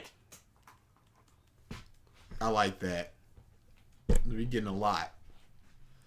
When's the next tier list? I think that's part of the fan stream as well. I thought we were going to do that next week for Christmas. It's... Oh, yeah. But I don't know. You're not going to be caught up enough in Fire Force.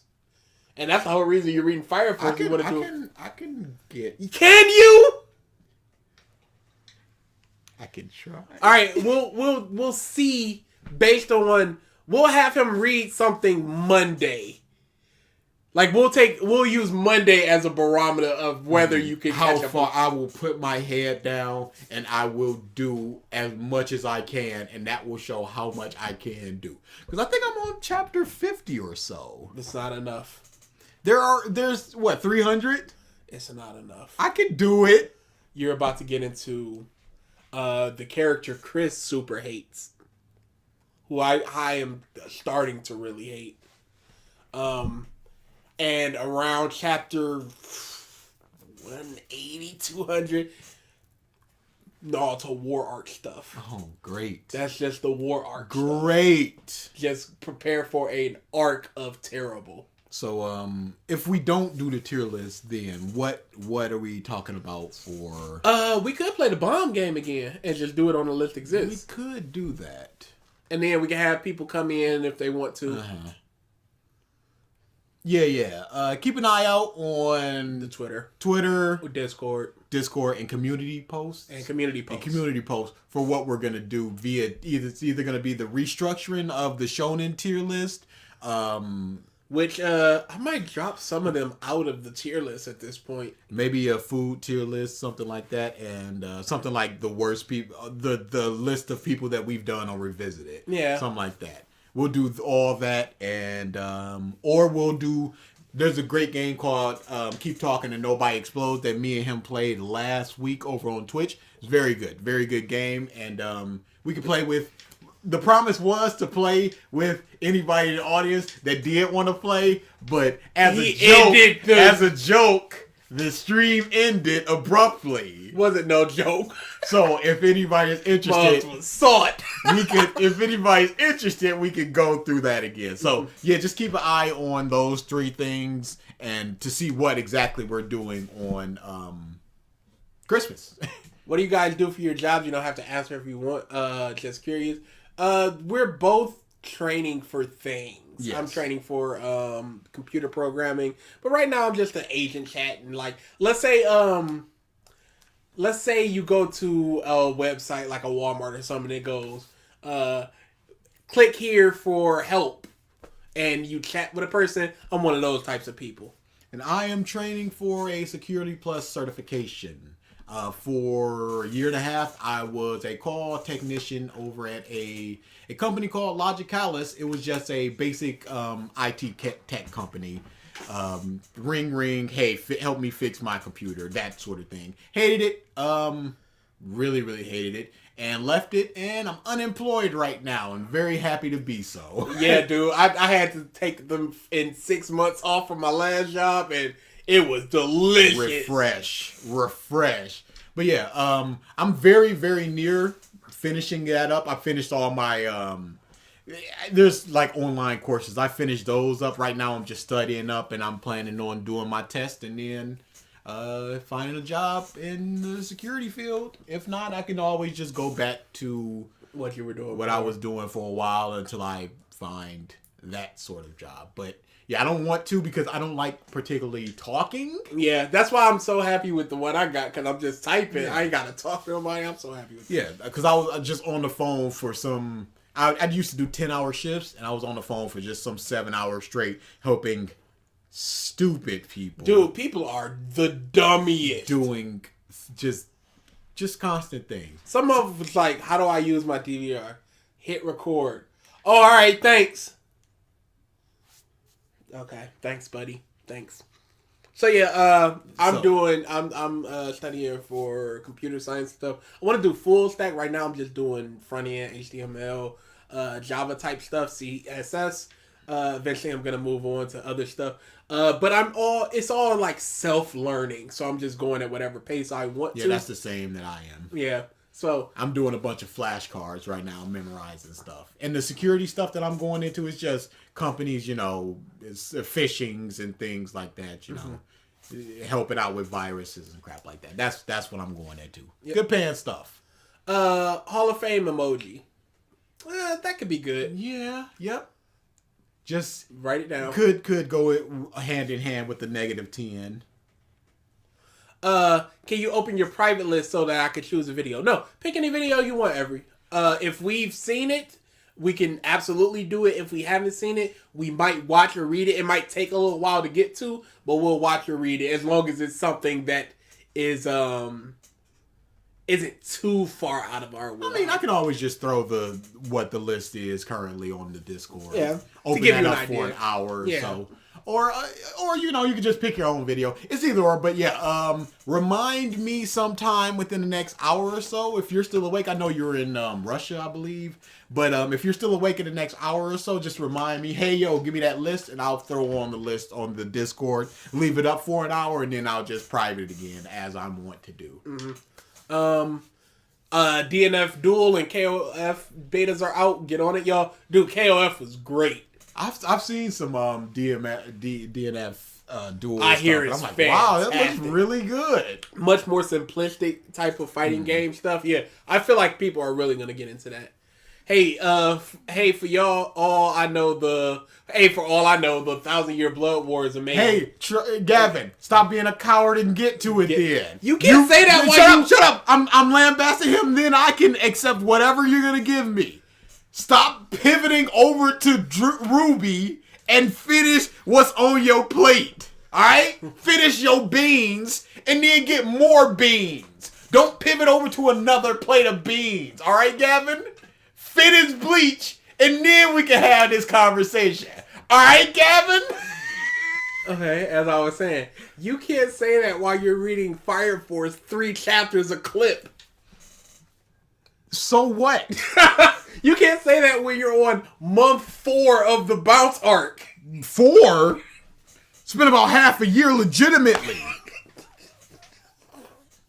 I was talking about this during the viewer request month. Dude. Can't believe people are excited for this. It isn't even my final power of the arc. Legit, It's Bleach fans finally getting there. Mubs getting second Bankais. Get that trash out of my face. I don't need to see this. And people are just excited to have Bleach back, but they don't know what that means. They don't know what they're getting into. Yo, Dragon Ball is back. Oh, no. It's Super? No. Oh, no. Nobody's going out. They're going, yeah. And Super. Top 10 greatest things about the Tournament of Power. Jaren. Okay. Like one of their friends tweeted at me with a slant face. Yeah. And then Joy, first guy's combo being like, oh God, I saw that person's horrible take. It was so horrible. They won't say it's me, but will shit talk me absolutely all the time. Yeah. Cowards. That side talking, I do not like it. Name names. Yeah. And that's why I kind of respect Oceana just going, hey, yo, nah, none of this. Tweet. Instead of just going somebody. I think is that what Mike Hubie did? Or just like somebody made a video on me? No. Did he? Oceana did the same thing. Oh, did he not link it? No. He said this small YouTube channel was talking about me. But did he link the video? No, he linked it in like a Discord or something. Ah, poor bum. No. Didn't even say our names. Yeah, face to face. Didn't respond to us when we said that's not what we said. Face to face. Blocked me. Post COVID is in Keck at it's some good stuff in there. Butter selling NFTs was some of the funniest I've seen. Hilarious. I don't know why, but adult Butter's voice kills me. Yeah, I need like to watch almost nothing else. That My Hero tweet was fantastic. The one that was showed all their angry faces, and then the dog like he tried so hard. Like this mom acting like he vicious. Dude, that shot is horrible.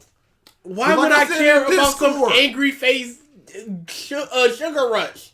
I said in Discord, if I was just like 25 chapters behind and then somebody showed me that image and like what happened to make everybody this angry, I'm like, I don't know, All Might was beheaded and just delivered to him.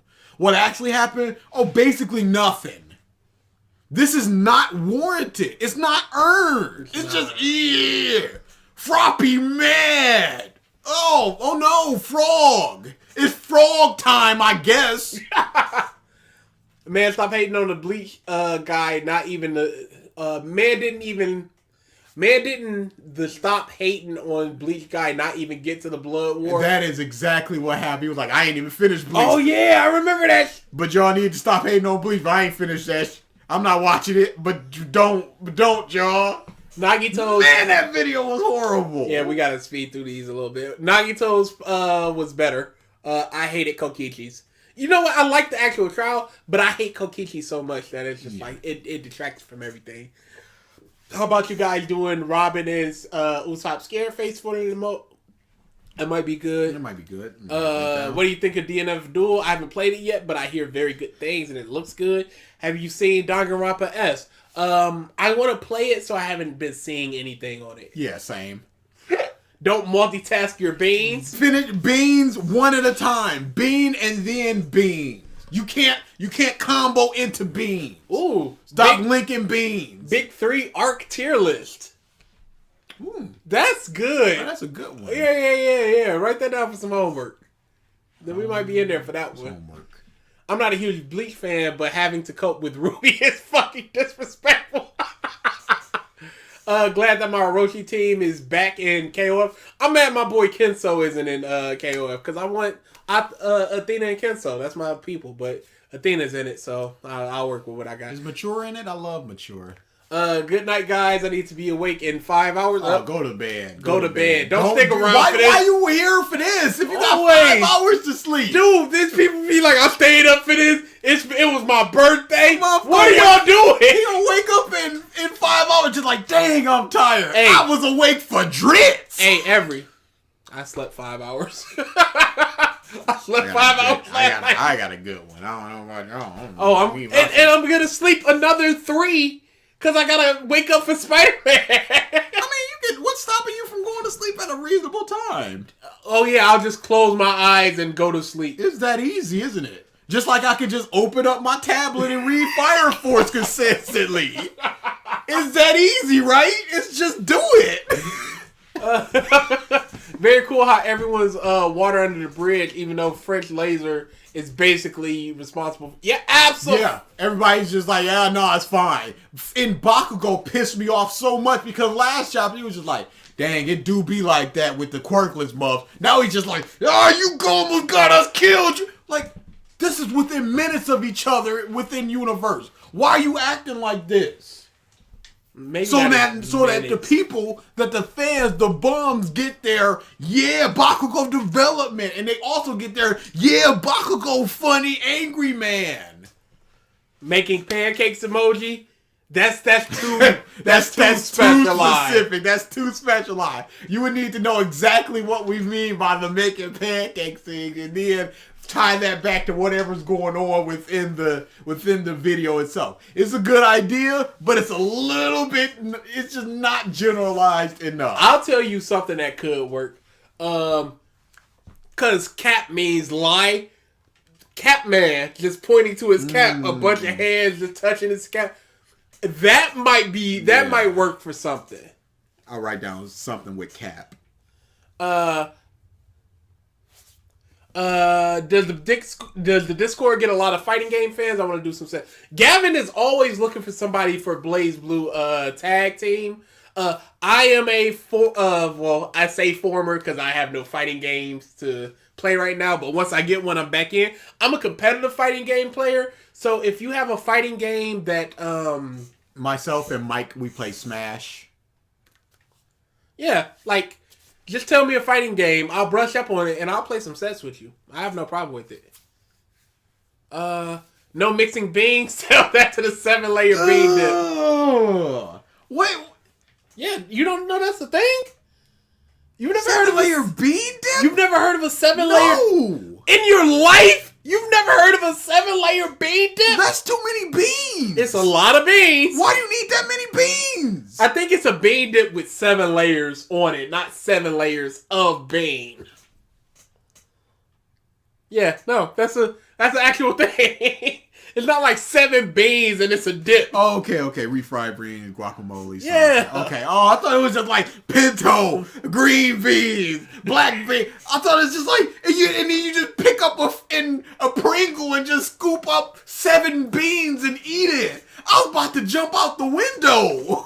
Chris, I've played in tournaments, and one tournament is for NRS games, so that's your Mortal Kombat's, your Injustices. For Marvel vs. Capcom, I played in one in those. I've done okay at Street Fighter. Yeah, I can do some Street Fighter 5. I can easily do some Street Fighter 5. Yeah, Gavin's playing a bunch of stuff, naming that. This stuff kid off. plays Tekken sometimes. He likes it. Great so, stuff. That. I had to get surgery today, but I postponed it for this stream. I mean, doctor said I got 3 hours to live and 2.5 for this stream. Let's go, y'all. Guys, missed my grandpa's funeral. Happy to be here. Just for Drizzt. I see you later, Pops. What do you think of the new game FaceTime your funeral. made by the Danganronpa people? Is it are you talking about the World End Club or the new one that was just announced that I can't remember the name of? Because I have World End. So basically, at the end of the year, sometime in January, we do our year-end list. So I've been going through a ton of games and movies to try to formulate a list that's worthwhile. So World's End is part of it. I'm just waiting to play it. I've already played Atelier Ryza, Mass Effect 1, Fire Girl, some other stuff. Yeah. Oh, okay. So the new game. Yeah. It looked interesting. I saw it in the Game Awards, I think it was. It looked interesting. All right, we're out of here. I got to start getting set up. I got to eat because I woke up and came right to the stream. Yeah. So Stop coming to these. Stop coming. These are not worth it. Yeah, next week we already said our plans. We did not record a revisited this past week because you were sick for some of it, and I'm like, I ain't even gonna bother with it, and I just forgot. So we'll record one and then we'll post it. How about we chill out for Revisited for a little while. You replayed Persona 4 and we do that super long Persona 4 one. That would be good. Is it? Hey, Persona's on PC, isn't it? Yeah, I already own it. Okay. I'm wondering if my computer can handle it. If not, I think you can like streamcast it and throw my computer over to yours. We'll see. Mm-hmm. You might be able to stream it through mine. Might throw up a community post for that, just or we can do like a quick little hour long. Yeah, something shorter. Yeah. I'll never stop coming. That's what she said. How about you guys drain like when an animated character just like a husk, so like a water drained Luffy. Because we are always talking about we're dying here. Yeah. You know what? And you know what? I'll give Det something, and Det will give me exactly what I was thinking in my mind. So there's no problem there. I'll write that one down as well. All right, we're out of here. Yeah. Stop, y'all. Seriously.